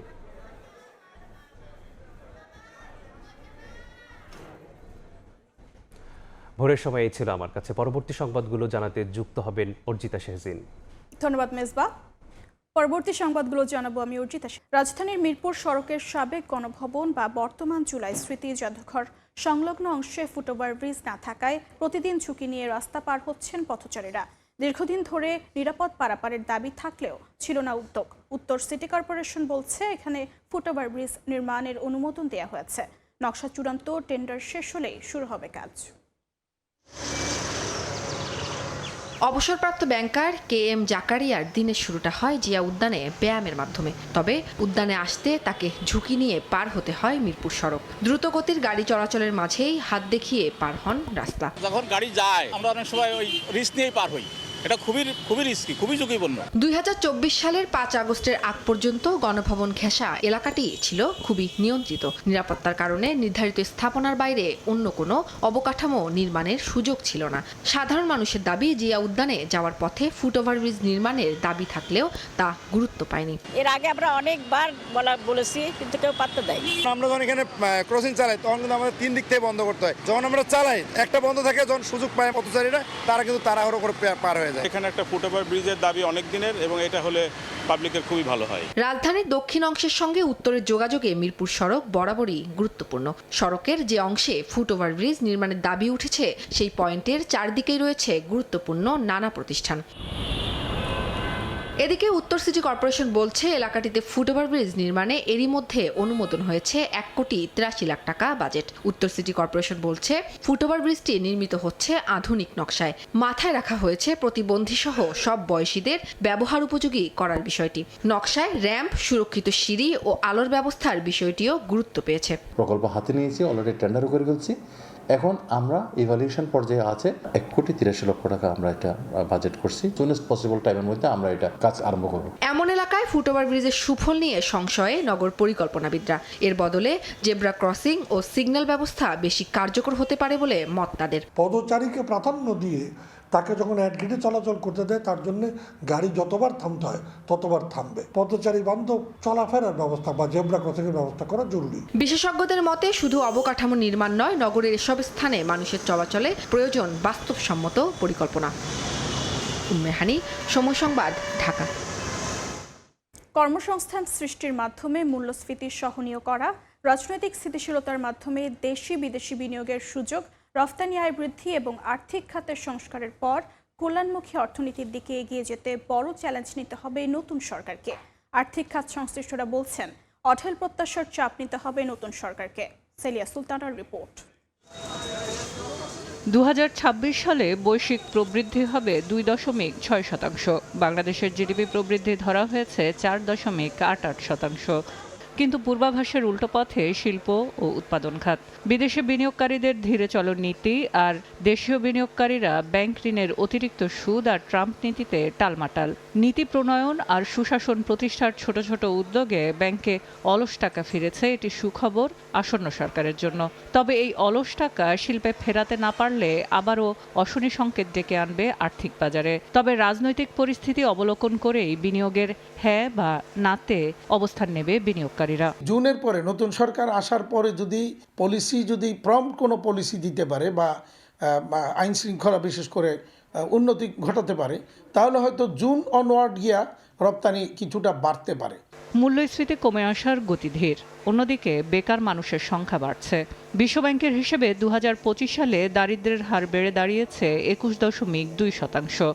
আর শিল্পের চাকা না ঘুরলে কর্মসংস্থানের বাজার নিয়ে বাড়তি চিন্তা কাঁপাবে নতুন সরকারের ক্ষমতা। সাধারণ জনগোষ্ঠী তাদের কিন্তু দেয়ালে পিঠ থেকে গেছে। যারা ক্ষমতায় আসবে তাদের প্রথম দায়িত্ব হচ্ছে মূল্যস্ফীতিটাকে নিয়ন্ত্রণে নিয়ে আসার জন্য প্রয়োজনীয় ব্যবস্থা নেওয়া। তারপরে একই সঙ্গে অর্থনীতির যে বর্তমান একটা স্থবিরতা, এই স্থবিরতা কাটানোর জন্য প্রয়োজনীয় ব্যবস্থাগুলো গ্রহণ করা। শেয়ার বাজার নিয়ে নানা অলীক স্বপ্ন থাকলেও নতুন সরকার প্রায় 33 বিলিয়ন রিজার্ভের সাথে দেশি বিদেশি 24 লাখ কোটি টাকা ঋণের দায় নিয়ে যাত্রা শুরু করবে। একই সাথে দুর্বল রাজস্ব ব্যবস্থাপনায় আয় বাড়ানো, প্রবৃদ্ধি পুনরুদ্ধার, বিনিময় হারের নতুন কাঠামো পুরোপুরি বাস্তবায়ন, রপ্তানি আয় বৃদ্ধির মতো চ্যালেঞ্জও যুক্ত হবে। বন্ধ কলকারখানা চালু হবে এবং আমাদের একটা অ্যাজাম্পশন ছিল যে প্রতিটাই যদি ব্যাংক এক্সিকিউট করে আনুমানিক প্রায় 2 লক্ষ কোটি টাকার মতো খেলাপি ঋণ আবার স্বাভাবিক ঋণে ফিরে আসবে। বিশ্লেষকরা বলছেন, বিদেশি ঋণ নির্ভর না হয়ে দক্ষ মানব সম্পদের মাধ্যমে দেশীয় উৎপাদন বাড়িয়ে আত্মনির্ভরশীলতায় ফিরিয়ে আনা হবে সরকারের দূরদর্শিতা ও বাস্তবসম্মত পরিকল্পনার উপর। সেলিয়া সুলতানা, সময় সংবাদ, ঢাকা। বন্দরে অচল অবস্থার মাশুল সরকারকে দিতে হবে উল্লেখ করে রমজানে বাজারে অস্থিরতার শঙ্কা জানিয়েছেন ব্যবসায়ী নেতারা। জরুরি বৈঠক শেষে সংবাদ সম্মেলনে বিকেএমইএ সহ বাণিজ্যিক সংগঠনগুলো এই শঙ্কা প্রকাশ করে।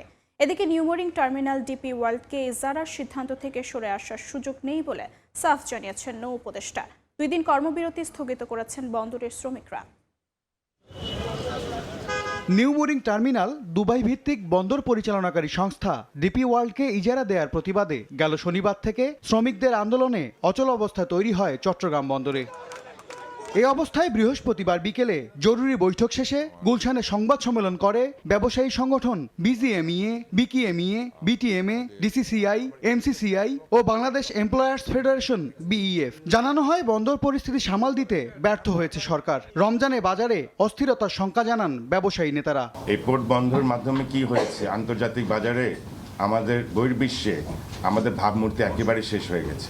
আর এটার যে ইম্প্যাক্ট, কনসিকুয়েন্সেস, এটা কিন্তু চেইন ইফেক্ট। ইন্টারন্যাশনালি যখন একটা রং মেসেজ যায় তখন বায়াররা কিন্তু ফিউচারে অর্ডার দিতে গেলে তখন দুইবার চিন্তা করবে যে বাংলাদেশে তো এরকম কোনো কারণ ছাড়া আন্দোলন হয়, কারণ ছাড়া আমি আমার বুটস আটকায় যেতে পারি। এদিন সকালে চট্টগ্রামে যান নৌ উপদেষ্টা। বন্দর কর্তৃপক্ষ ও শ্রমিকদের সঙ্গে বৈঠক শেষে জানান, ডিপি ওয়ার্ল্ডকে ইজারার সিদ্ধান্ত থেকে সরে আসার সুযোগ নেই। এই সরকার এমন কিছু করবে না যেটা এখন যে অবস্থাতে আছে তার থেকে নিচে যাবে। আমরা জাতীয় স্বার্থ বাদ দিয়ে কারোর সাথে কোনো কথা বলার মতো এই সরকার না, যতদিন আমি দেখেছি। পোর্ট বন্ধ রাখা কারোর কোনো এখতিয়ার নাই। নৌ উপদেষ্টার আশ্বাসে শুক্র ও শনিবার 2 দিনের জন্য ধর্মঘট প্রত্যাহার করেন শ্রমিকরা। এমএস আরেফিন, সময় সংবাদ, ঢাকা। ভুট্টা চাষে আগ্রহী হচ্ছেন জামালপুরের চরাঞ্চলের কৃষকরা। কম খরচে বেশি লাভই কারণ বলে জানিয়েছেন চাষিরা। এবারও কৃষকরা ভালো দাম পাবে বলে আশাবাদী স্থানীয় কৃষি বিভাগ।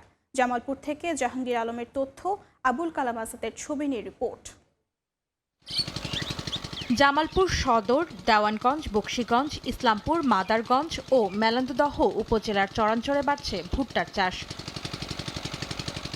কৃষকরা বলছেন, খরচ বিবেচনায় ভুট্টা চাষে তাদের লাভ বেশি। ভুট্টা চাষে খরচ কম, কাজে ভুট্টা করছি, ভুট্টার টাকাটা এককালীন পাওয়া যায়। পরিশ্রম কম, ফলনও বেশি এবং একটু আমাদের লাভবান বেশি। অল্প খরচে পোষাইতেছে গৃহস্থের, মনে করেন 1200টা মন বেচা যায়। জামালপুর কৃষি সম্প্রসারণ অধিদপ্তর বলছে, গত বছর ভালো দাম পাওয়ায় এবার বেড়েছে আবাদ। বর্তমান ভুট্টার যে অবস্থা, এই অবস্থা থাকলে ভুট্টাতে বেশ ভালো লাভবান হবে। এই ভুট্টা পূর্ণাঙ্গ অবস্থায় না যাওয়ার আগেই সাইলুস করে সেই সমস্ত জমিতে আবার বোরো আবাদ করবে, যে যার কারণে বোরোর আবাদের যে টার্গেট সেটা আমাদের এখানে কম হবে না, আর ভুট্টাতে তারা ভালো ফলন পাবে। এবছর জামালপুরের 27,000 হেক্টর জমিতে ভুট্টার চাষ করা হয়েছে। সময় সংবাদ, জামালপুর। স্বাধীন কমিশনের মাধ্যমে বাংলাদেশ ব্যাংকের গভর্নর নিয়োগ। বাংলাদেশ ব্যাংকের স্বায়ত্তশাসন ব্যাংকগুলোর পর্ষদে রাজনৈতিক ব্যক্তিদের না রাখার দাবি জানিয়েছে Bangladesh bank officers welfare council. বৃহস্পতিবার বাংলাদেশ ব্যাংক সংবাদ সম্মেলনে কাউন্সিল জানায়, বিদ্যমান নিয়মে যে কোনো সময় সরকার বাংলাদেশ ব্যাংক পর্ষদ ভেঙে দেয়া ও বিধি প্রণয়নের ক্ষমতা রাখে, যা কেন্দ্রীয় ব্যাংকের স্বাধীনতার পরিপন্থী। এছাড়া ব্যাংক খাতে রাজনৈতিক প্রভাবে খেলাপি ঋণ ও মুদ্রানীতিতে প্রভাব বিস্তারের সুযোগ বাড়ে। দুর্নীতি প্রকাশ্যেও যা কর্মকর্তাদের প্রাতিষ্ঠানিক সুরক্ষা বিঘ্নিত করে। ব্যাংক ও আর্থিক খাতে সুশাসন নিশ্চিতে ব্যাংক কোম্পানি আইন সংশোধন ও বাংলাদেশ ব্যাংক অর্ডিন্যান্স অনুমোদনের দাবি জানায় কাউন্সিল। ক্রিস্টেনের ধকল কাটিয়ে উঠতে না উঠতে আরেক শক্তিশালী ঝড় লিওনার্দোর আঘাতে বিপর্যস্ত পর্তুগাল।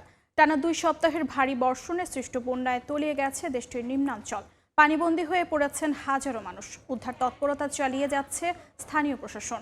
পর্তুগিজ অ্যাসোসিয়েশন অফ ইমিগ্রেন্টসের মাধ্যমে বন্যা কবলিত এলাকায় জরুরি ত্রাণ কার্যক্রমে অংশ নিচ্ছেন প্রবাসী বাংলাদেশিরা। তারিকুল হাসান আশিকের রিপোর্টে বিস্তারিত।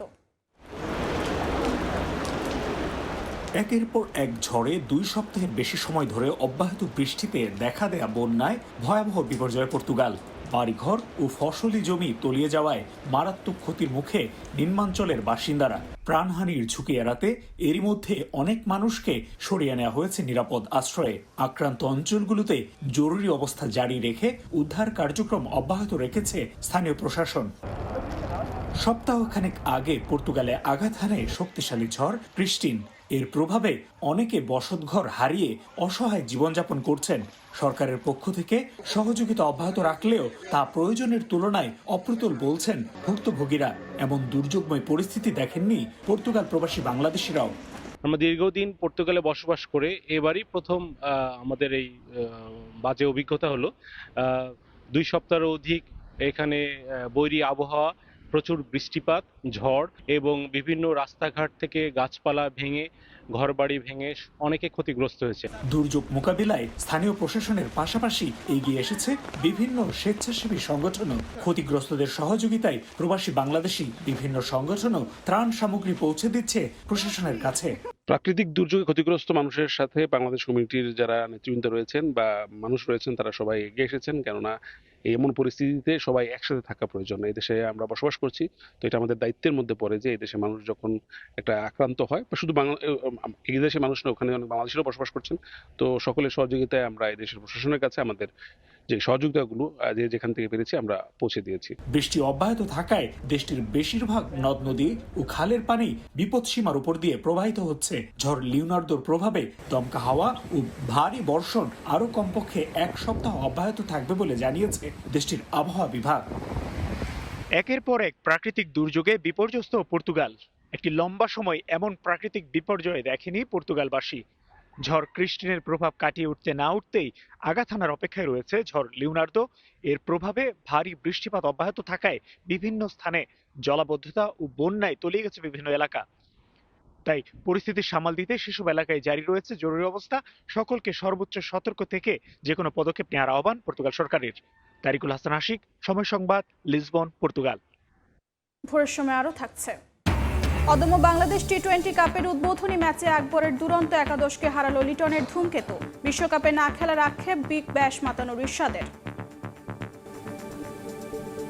রাফা ক্রসিং আংশিকভাবে খুললেও নেই স্বস্তির চিত্র। মিশর থেকে 20 ঘন্টার যাত্রা শেষে গাজায় পৌঁছেছেন আরও 25 ফিলিস্তিনি। অসুস্থ ও আহতদের বিদেশে চিকিৎসায়ও ধীরগতি। 1 সপ্তাহে 50 জনের পরিবর্তে পাঠানো হয়েছে অন্তত 30 জন। এদিকে বৃহস্পতিবারও ইসরায়েলি হামলায় 1 ফিলিস্তিনি নিহত হয়েছেন। এমন পরিস্থিতিতে মার্চে গাজার উদ্দেশ্যে শতাধিক নৌযান নিয়ে আবারও যাত্রা করার ঘোষণা দিয়েছে গ্লোবাল সুমুদ ফ্লোটিলা। যুদ্ধবিরতির দ্বিতীয় ধাপ শুরু হলেও গাজাবাসীর ভাগ্যে তেমন কোনো পরিবর্তন আসেনি। যুদ্ধবিরতি ছাপিয়ে কখনো ইসরায়েলি বাহিনীর ড্রোন, কখনো বোমা অথবা গুলিতে রক্ত ঝরেছে নিরীহ ফিলিস্তিনির। বৃহস্পতিবারও উপত্যকাটিতে হামলা চালায় দখলদাররা। খান ইউনিসের বানি সুহাইল্লা এলাকায় গুলিতে কয়েকজন ফিলিস্তিনি হতাহত হন। একই দিনে দেইর আল বালাহ ও গাজা সিটির তুফা এলাকায় বিমান হামলা, গুলি ও ভারী গোলাবর্ষণেরও খবর পাওয়া যায়।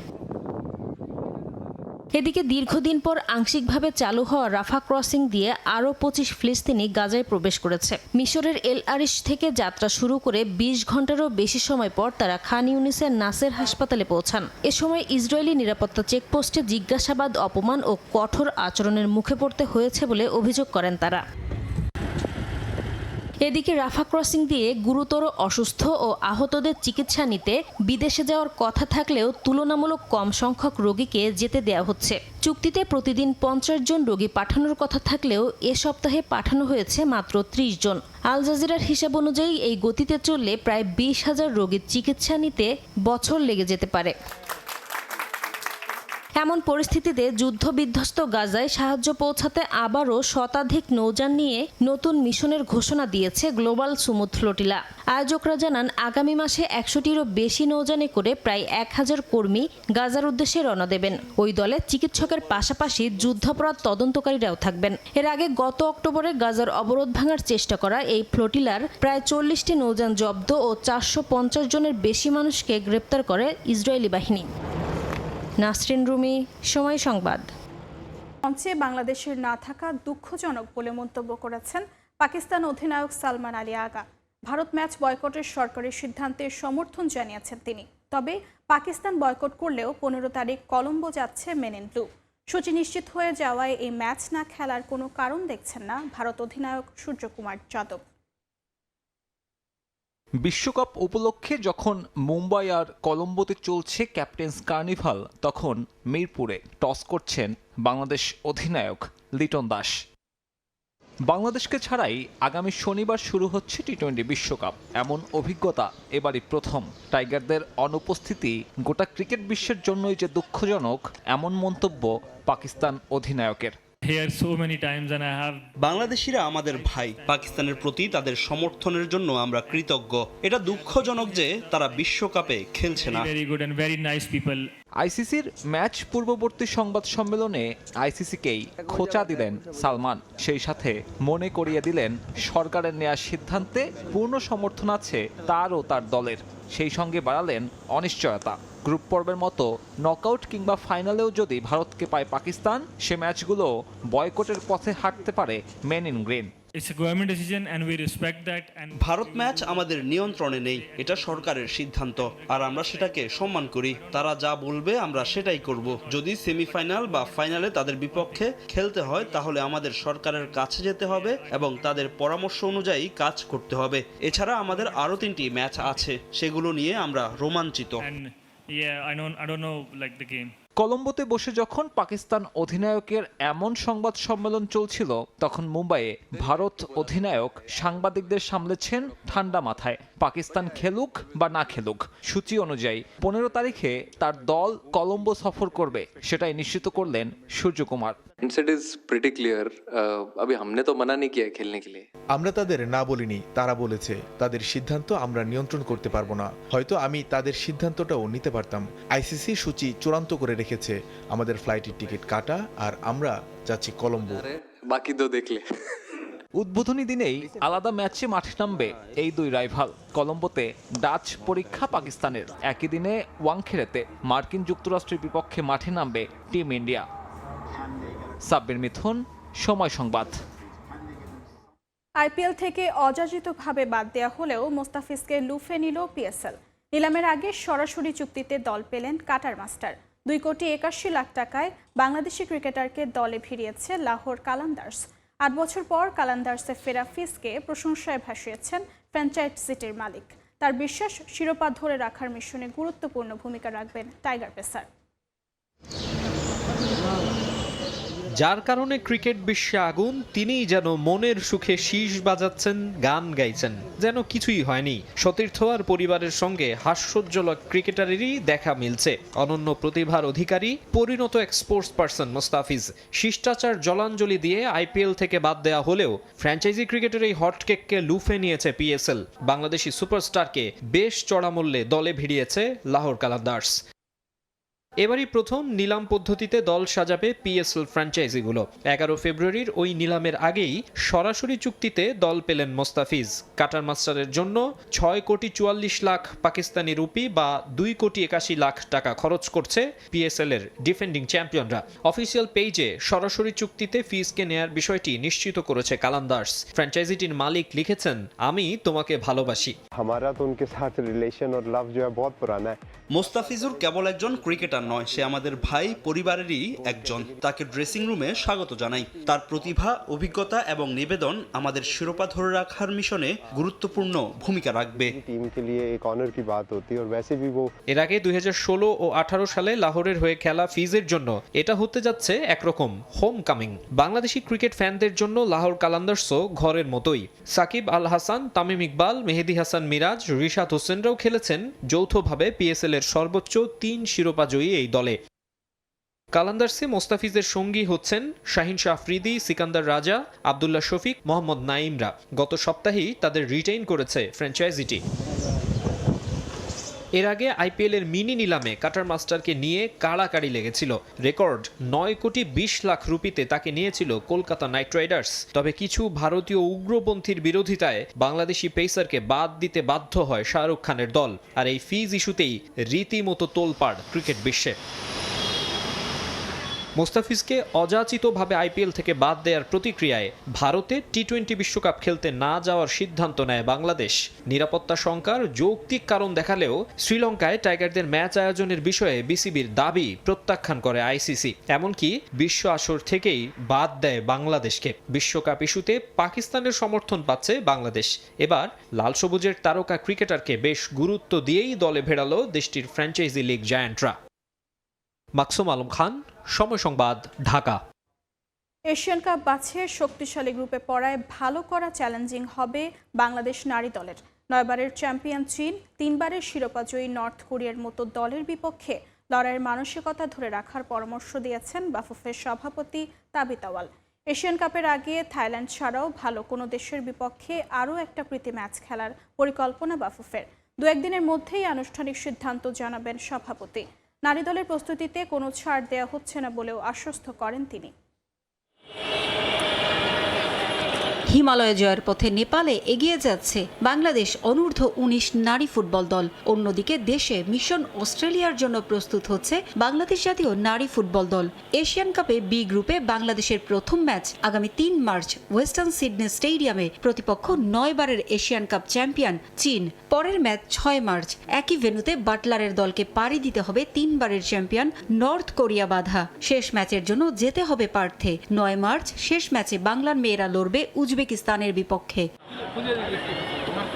আসরে ভালো করতে পারলে আছে নারী বিশ্বকাপ ফুটবল, এমনকি অলিম্পিকেও খেলার হাতছানি। তবে কঠিন গ্রুপ হওয়ায় চ্যালেঞ্জিং হবে নারী দলের জন্য। এশিয়ান কাপের জন্য গ্রুপের 3 দলই শক্তিশালী প্রতিপক্ষের সঙ্গে প্রস্তুতি ম্যাচ খেলে মূল মঞ্চে নামবে। উজবেকিস্তান খেলবে সাউথ কোরিয়ার সঙ্গে, উত্তর কোরিয়াও খেলবে ইউরোপের হাই প্রোফাইল দলের বিপক্ষে প্রীতি ম্যাচ। তবে বাংলাদেশের বেলায় নেই বড় কোনো নাম, যদিও বাফুফের দাবি তারা প্রস্তুতির লক্ষ্যে সর্বোচ্চ সহযোগিতা করে যাচ্ছে। আসরে ভালো করাটা চ্যালেঞ্জিং মানছেন বাফুফের সভাপতি তাবিথ আউয়াল। তবে এ যাত্রায় তিনি উদাহরণ টেনেছেন ফুটসাল দলের সাম্প্রতিক সাফল্যকে। তার মতে লড়াইয়ের মানসিকতা ধরে রাখতে পারলে ভালো করা সম্ভব। প্রীতি ম্যাচের জন্য ভালো মানের দল নিয়েও 2-1 দিনের মধ্যেই সুখবর দেওয়ার কথাও জানালেন তাবিথ আউয়াল। সিনিয়র নারী দলের মিশন অস্ট্রেলিয়ার ব্যাপারে আমাদের প্রস্তুতি যেভাবে প্ল্যানিং ছিল, সেই প্ল্যানিংয়ে আমরা এখনও আছি। আর অতি শিগগিরই আপনারা আরও 2-1টা নিউজ পাবেন যে প্রীতি ম্যাচের ব্যাপারে অফিসিয়ালি জানতে পারবেন। আমরা প্রস্তুতি নিচ্ছি। অ্যান্ড অফকোর্স আমাদের যে গ্রুপটা আছে এই গ্রুপটা কিন্তু অত্যন্ত স্ট্রং একটা গ্রুপ। 2টা টিম আছে যারা আগেও চ্যাম্পিয়ন হয়েছিল, বাট দ্যাটস ওকে। আমরা যেভাবে ফুটসলে ফাইট করেছি, আমরা যেভাবে কোয়ালিফাই করেছি নারীদের মাধ্যমে, আমরা যেরকম ছেলেদের খেলাও ফাইট করেছি, শেষ পর্যন্ত ইন্ডিয়াকে হারিয়েছিলাম লাস্ট ম্যাচে, আমরা বিশ্বাস রাখতে পারি যে আমার নারীরা পারবে। আমাদের এখন দায়িত্ব খালি হলো ওই সাপোর্টটা দেওয়া। প্রতিবেশী দেশ ভারত এশিয়ান কাপের জন্য বয়স ভিত্তিক ও জাতীয় দলের জন্য আলাদা কোচিং প্যানেল ও দীর্ঘমেয়াদী পরিকল্পনা নিয়ে মূল পর্ব নিশ্চিতের পর থেকেই কাজ করে যাচ্ছে। সেখানে বাংলাদেশ এখনো আফিদাদের নিয়ে পরিকল্পনাতেই সীমাবদ্ধ। পারভিন আক্তার, সময় সংবাদ, ঢাকা। টি-20 বিশ্বকাপে ভারতের বিপক্ষে ম্যাচ খেলতে পাকিস্তান ক্রিকেট বোর্ডকে অনুরোধ করে চিঠি লিখেছেন শ্রীলঙ্কা ক্রিকেটের সভাপতি শাম্মে সিলভা। ক্রিকেট বিশ্বের অন্যতম বড় এই ম্যাচ বয়কটের কী প্রভাব পড়তে পারে সেসবও চিঠিতে উল্লেখ করেছেন এসএলসি প্রধান। পাকিস্তান ক্রিকেটের দুঃসময়ে শ্রীলঙ্কা পাশে ছিল সেটাও মনে করিয়ে দিয়েছেন শাম্মে সিলভা। পাকিস্তান দল এই এক ম্যাচ না খেললে দেশটির সামগ্রিক অর্থনীতি ক্ষতিগ্রস্ত হবে বলেও চিঠিতে উল্লেখ করেন এসএলসি প্রধান। 2009 সালের 3 মার্চ পাকিস্তানের বিপক্ষে টেস্ট খেলতে হোটেল থেকে স্টেডিয়ামের পথে ছিল শ্রীলঙ্কা ক্রিকেট দল। এমন সময় লঙ্কান দলের টিম বাসে হামলা করে সন্ত্রাসীরা। কোনো রকমে প্রাণে বাঁচেন শ্রীলঙ্কা দলের ক্রিকেটাররা। এ ঘটনার জেরে নিজেদের মাঠে প্রায় অর্ধযুগ কোনো আন্তর্জাতিক ম্যাচ খেলতে পারেনি পাকিস্তান দল। 2015-তে জিম্বাবুয়ে দলকে এনে আবারও ক্রিকেট বিশ্বে নিজেদের নিরাপদ প্রমাণের চেষ্টা করে পিসিবি। তবে সেই হামলার পর শ্রীলঙ্কায় বড় কোনো দল হিসেবে আবারও পাকিস্তান সফর করে। এরপর ধীরে ধীরে আবারও পরিস্থিতি স্বাভাবিক হয়, পাকিস্তানে একে একে খেলতে যায় সব দল। পাকিস্তানের বিপদে বন্ধুর পরিচয় দিয়ে এগিয়ে এসেছিল শ্রীলঙ্কা ক্রিকেট দল। এবার সেই প্রতিদান চাইছে শ্রীলঙ্কা। বাংলাদেশকে টি-20 বিশ্বকাপ থেকে বাদ দেওয়ার প্রতিবাদে ভারতের বিপক্ষে ম্যাচ বয়কটের সিদ্ধান্ত জানিয়েছে পাকিস্তান সরকার। যদিও এখন পর্যন্ত পিসিবি এই বিষয়ে কোনো মন্তব্য করেনি। এবার পাকিস্তান ক্রিকেট বোর্ডকে চিঠি লিখেছেন শ্রীলঙ্কা ক্রিকেটের সভাপতি শাম্মী সিলভা। চিঠিতে পাকিস্তানকে ম্যাচ বয়কটের সিদ্ধান্ত পুনর্বিবেচনা করার আহ্বান জানিয়েছেন তিনি। শ্রীলঙ্কা ক্রিকেট জানিয়েছে দেশটি বিশ্বকাপের সহ আয়োজক হিসেবে অধীর আগ্রহ নিয়ে ভারত পাকিস্তান ম্যাচ আয়োজনের অপেক্ষা করছে। এর মধ্যে সব প্রস্তুতিও সম্পন্ন করেছে তারা। চিঠিতে উল্লেখ করা হয়েছে শ্রীলঙ্কায় হতে যাওয়া ম্যাচগুলোর টিকিট বিক্রি হয়েছে এবং দর্শকদের মাঝে ভারত পাকিস্তান ম্যাচ নিয়ে তুমুল আগ্রহ। এসএলসি সতর্ক করে দিয়েছে, এ ধরনের মার্কি ম্যাচে অংশগ্রহণ না করলে আর্থিকভাবে এর ব্যাপক প্রভাব পড়বে। পাকিস্তান 15 ফেব্রুয়ারির ম্যাচ না খেললে শ্রীলঙ্কার পর্যটন খাতেও এর নেতিবাচক প্রভাব পড়বে। চিঠিতে অতীতে পাকিস্তান ক্রিকেটকে সহযোগিতার কথা স্মরণ করিয়ে এসএলসি জানায়, যখন অন্য ক্রিকেট খেলুড়ের দেশ পাকিস্তান সফর করতে চায়নি সে সময় বেশ কয়েকবার চ্যালেঞ্জিং এবং সংবেদনশীল পরিস্থিতিতেও পাকিস্তান সফর করেছেন লঙ্কান ক্রিকেটাররা। পিসিবিকে অনুরোধ জানানো হয়েছে ভারতের বিপক্ষে ম্যাচটিতে যেন পাকিস্তান অংশ নেয়, যাতে বিশ্বকাপের স্বার্থ, আয়োজক দেশ এবং কোটি ক্রিকেট ভক্তের প্রত্যাশা পূরণ হয়। এখন দেখার বিষয় পাকিস্তান ক্রিকেট বোর্ড এই আহ্বানে কী সিদ্ধান্ত নেয়। সাজিদ মুস্তাহিদ, সময় সংবাদ। অভিমান ভেঙে আল নাসরের অনুশীলনে যোগ দিয়েছেন ক্রিস্টিয়ানো রোনালদো। সামাজিক যোগাযোগ মাধ্যমে অনুশীলনের ছবি পোস্ট করে এমন ইঙ্গিতে দিয়েছেন পর্তুগিজ মহাতারকা। এদিকে তার অনুশীলনে ফেরার ছবি ঘিরে নতুন করে শুরু হয়েছে আলোচনা। বিভিন্ন গণমাধ্যমের গুঞ্জন, ক্লাবের সঙ্গে দ্বন্দ্বের বিষয়টি মিটমাট করে ফেলেছেন রোনালদো। তাকে দেখা যেতে পারে আল ইত্তিহাদের বিপক্ষে ম্যাচে। 40 পেরিয়ে 41-এ পা দিয়েছেন ক্রিস্টিয়ানো রোনালদো। পর্তুগালের মাদেইরাতে জন্ম নেওয়া সেই ছোট্ট রোনালদো এখন বিশ্ব ফুটবলের আইকন। ঈশ্বর প্রদত্ত কিংবা রাতারাতি তারকা বনে যাননি, তিলে তিলে নিজেকে গড়েছেন, নিজেকে নিয়েছেন সফলতার শিখরে। তার হার না মানা মানসিকতা বিশ্বের কোটি তরুণের কাছে অনুকরণীয়। ক্যারিয়ারে বহুবার হোঁচট খেয়েছেন রোনালদো, তবে থেমে থাকেননি। মাদেইরা থেকে লিসবন হয়ে ম্যানচেস্টার, মাদ্রিদ থেকে তুরিন, আবারও ফিরে গেছেন ম্যানচেস্টারে। সেখান থেকে রোনালদোর সবশেষ গন্তব্য রিয়াদ। চলমান রোনালদোর সংগ্রাম। 41তম জন্মদিনেও কঠিন পরিস্থিতির সামনে দাঁড়িয়ে পর্তুগিজ মহাতারকা। মূলত ঘটনার সূত্রপাত সৌদি আরবের পাবলিক ইনভেস্টমেন্ট ফান্ডের দলবদল নীতি নিয়ে। সৌদি প্রো লিগের শিরোপার দৌড়ে আছে আল হিলাল ও আল নাসর। মৌসুমের মাঝ পথে করিম বেনজেমাকে হিলাল দলে টানলে ক্ষুব্ধ হন আল নাসর অধিনায়ক রোনালদো। তার দাবি, দলবদলের বাজারে পাবলিক ইনভেস্টমেন্ট ফান্ড সবচেয়ে বেশি সুবিধা দিচ্ছে আল হিলালকে।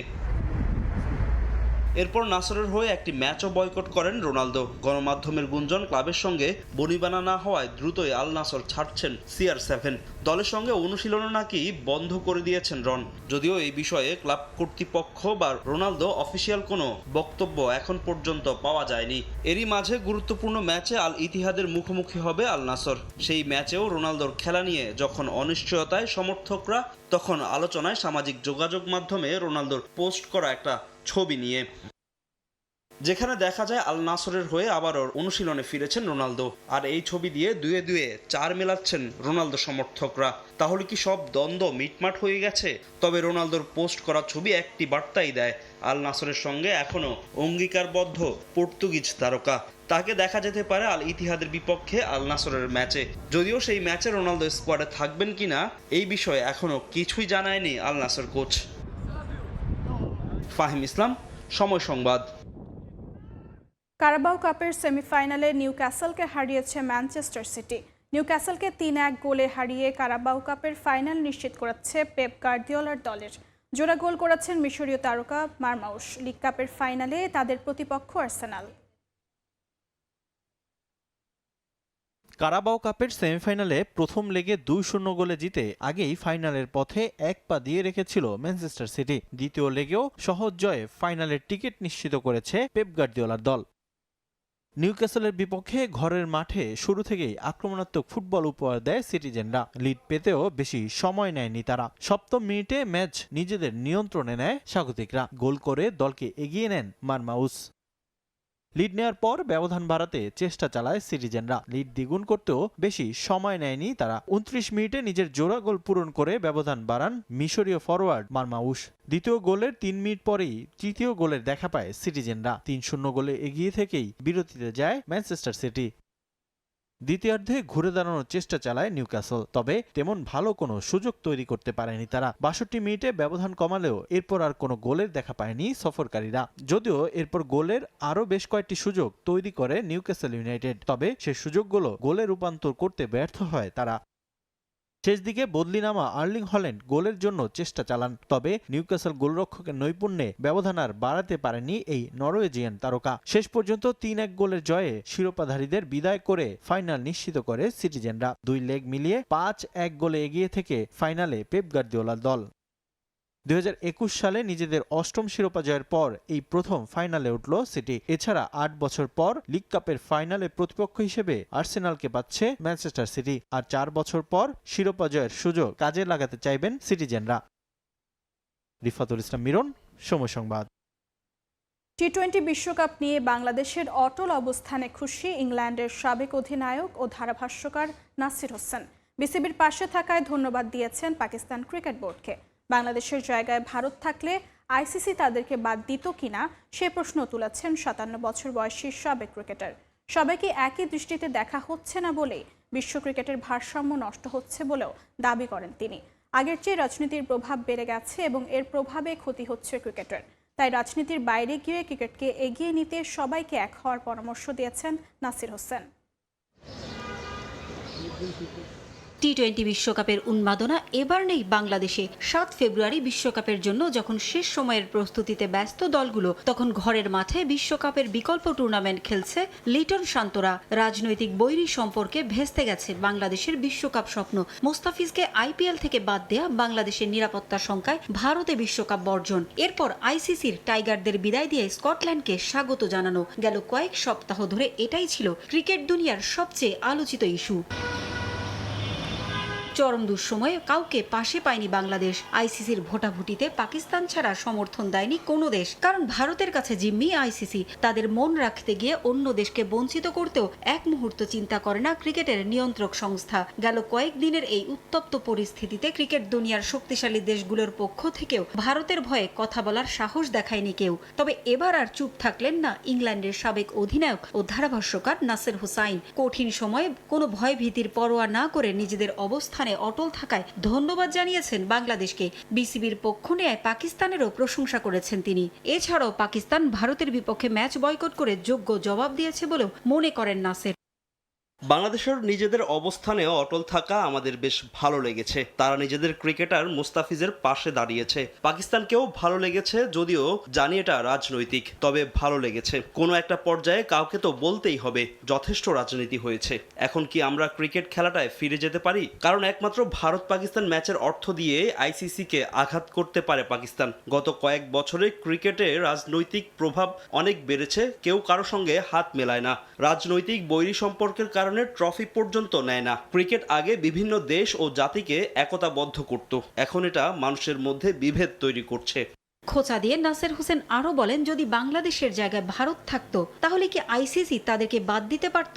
ইংল্যান্ডের হয়ে 96 টেস্ট খেলা এই ব্যাটসম্যানের মতে সবাইকে একই দৃষ্টিতে দেখা হচ্ছে না বলেই ক্রিকেটের ভারসাম্য নষ্ট হচ্ছে। এখানে যদি ভারত থাকতো বা ভবিষ্যতেও যদি কোনো টুর্নামেন্টের শুরুর 1 মাস আগে ভারত বলে আমাদের সরকার চায় না ওই দেশে গিয়ে বিশ্বকাপ খেলতে, তখন কি আইসিসি এতটা শক্ত অবস্থানে থাকবে? বাংলাদেশকে আপনি যেভাবে দেখবেন পাকিস্তানকেও সেভাবে দেখতে হবে, ভারতকেও একইভাবে দেখতে হবে। এখন ভারতীয় সমর্থকেরা আরো চিৎকার করতে পারে যে আমাদের টাকা আছে তাই আমাদের কথা শুনতেই হবে। যদি বাংলাদেশ ও পাকিস্তানকে এই ঘটনার রেশ ধরে ক্রমাগত আঘাত করা হয় তবে দিন শেষে ক্রিকেটেরই ক্ষতি হবে বলে মনে করেন নাসির হোসেন। পারভিন আক্তার, সময় সংবাদ। বিশ্বকাপ শুরুর আগে সেমিফাইনালিস্ট 4 দলের নাম জানালেন সাউথ আফ্রিকার সাবেক অধিনায়ক এবি ডিভিলিয়ার্স। তার পছন্দের তালিকায় নেই সাবেক বিশ্ব champion Australia. Bharat, south Africa, ইংল্যান্ডের সঙ্গে নিউজিল্যান্ড বা পাকিস্তানকে দেখছেন বিশ্বকাপের সেমিফাইনালে। ভারত স্বাগতিক হওয়ায় বেশি চাপে থাকবে বলেও মত তার। আইসিসি আর ভারতকে নিয়ে নানা সমালোচনা থাকলেও নির্ধারিত সময়েই মাঠে গড়াচ্ছে টি-20 বিশ্বকাপ। মেগা আসর সামনে রেখে অংশগ্রহণকারী দলগুলো নিয়ে নানা মত দিচ্ছেন সাবেকরা। কোন দল শক্তিশালী, শিরোপার জন্য কারা বেশি দাবিদার, এসব নিয়ে কথা বলেছেন সাউথ আফ্রিকার সাবেক অধিনায়ক এবি ডিভিলিয়ার্স। ভারতীয় বোর্ডের কর্তাদের নিয়ে নানা সমালোচনা থাকলেও স্বাগতিক দলটাকে বিশ্বকাপে এগিয়ে রাখছেন সবাই। সূর্যকুমার যাদবের নেতৃত্বে দারুণ ভারসাম্যপূর্ণ দল। পাকিস্তানের বিপক্ষে ম্যাচটা হচ্ছে না গ্রুপ পর্বে। ক্রিকেট কর্তাদের বিতর্কিত কাণ্ডে একটু বেশি কি চাপে থাকবে ভারত? এই প্রোটিয়ার মত, ভারতের বাড়তি চাপে থাকার মূল কারণ সমর্থকদের অতি প্রত্যাশা। ভারত দারুণ ভারসাম্যপূর্ণ দল, দুর্দান্ত ফর্মেও আছেন ক্রিকেটাররা। সূর্যকুমার সামনে থেকে নেতৃত্ব দিচ্ছেন, ঈশান কিষান ছন্দে আছেন। ব্যাটারদের সঙ্গে বোলিংয়ে বেশ কিছু বিকল্প আছে অধিনায়কের হাতে। তবে হ্যাঁ, ভারত চাপে থাকবে, কারণ তারা স্বাগতিক। দর্শকদের প্রত্যাশা বেশি থাকবে। মাঠের বাইরে নানা ইস্যুতেও এমনিতেও চাপে তারা। ভারত ছাড়া বাকি দলগুলোর প্রস্তুতি কেমন, স্কোয়াডই বা কেমন হয়েছে? সাবেক প্রোটিয়া অধিনায়ক বাছাই করেছেন তার পছন্দের সেমিফাইনালিস্ট। অবাক করা বিষয় হলো সেখানে নেই অস্ট্রেলিয়া। স্কোয়াডগুলোর দিকে তাকালে কোনো দলকে ফেলে দেয়া যাবে না। সেরা 4 দল বাছাই করা কঠিন। তবে আমার মনে হয় এবারে টি-20 বিশ্বকাপের সেমিফাইনালে খেলতে পারে ভারত, সাউথ আফ্রিকা, ইংল্যান্ড। 4 নম্বর দল হিসেবে পাকিস্তান, শ্রীলঙ্কা, নিউজিল্যান্ড থেকে কেউ হবে। কিউইরা সবসময় ডার্ক হর্স, তারা সবসময় দারুণ কিছু করে আসছে। চতুর্থ দল হতে পারে নিউজিল্যান্ড। প্রথম বিশ্বকাপ হিসেবে এবার ইতালি চমক দেখাবে বলেও বিশ্বাস এই প্রোটিয়া ক্রিকেটারের। তারেক হাসান শিমুল, সময় সংবাদ। এ পর্যায়ে শীর্ষ সংবাদগুলো জানিয়ে দিচ্ছি আরেকবার। বিএনপির ইশতেহার ঘোষণা, আজ থাকবে চমক, প্রতিফলন ঘটবে জন আকাঙ্ক্ষার, প্রভাব ফেলবে ভোটের মাঠে। নয়াপল্টনে তারেক রহমানের শেষ নির্বাচনী জনসভা 8 ফেব্রুয়ারি। যারা পরিবহনতন্ত্র কায়েম করতে চায় তারাই আইডি হ্যাক করে মিথ্যাচার করছে, দাবি জামায়াত আমিরের। ভোটে অনিয়ম ঠেকাতে নেতাকর্মীদের কেন্দ্র পাহারা দেওয়ার আহ্বান। নির্বাচনের ফল ঘোষণায় দেরির সুযোগ দেখছেন না বিশ্লেষকরা। প্রশ্নের মুখে পড়ার আশঙ্কা, নষ্ট হতে পারে পরিবেশ। গণভোট পোস্টাল ব্যালট থাকায় গণনায় জনবল বাড়ানোর পরামর্শ। নির্বাচনের সহিংসতা রুখতে প্রস্তুত সশস্ত্র বাহিনী। ভোটের পর ক্ষমতা হস্তান্তরে লাগতে পারে 5 থেকে 6 দিন, জানালেন প্রেস সচিব। এমপিদের শপথ পড়াবেন রাষ্ট্রপতি মনোনীত ব্যক্তি। এবং অঢেল প্রত্যাশার চাপ নিতে হবে নতুন সরকারকে। স্থিতিশীলতা, বিনিয়োগ ফেরানো বড় চ্যালেঞ্জ। কর্মসংস্থান সৃষ্টির সঙ্গে সহনীয় পর্যায়ে আনতে হবে মূল্যস্ফীতি।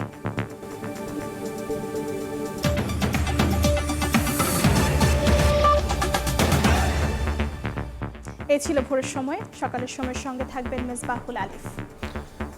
ধন্যবাদ অর্চিতা। সকালের সময় নিয়ে আসছি কিছুক্ষণ পর, সঙ্গেই থাকুন সময়ের।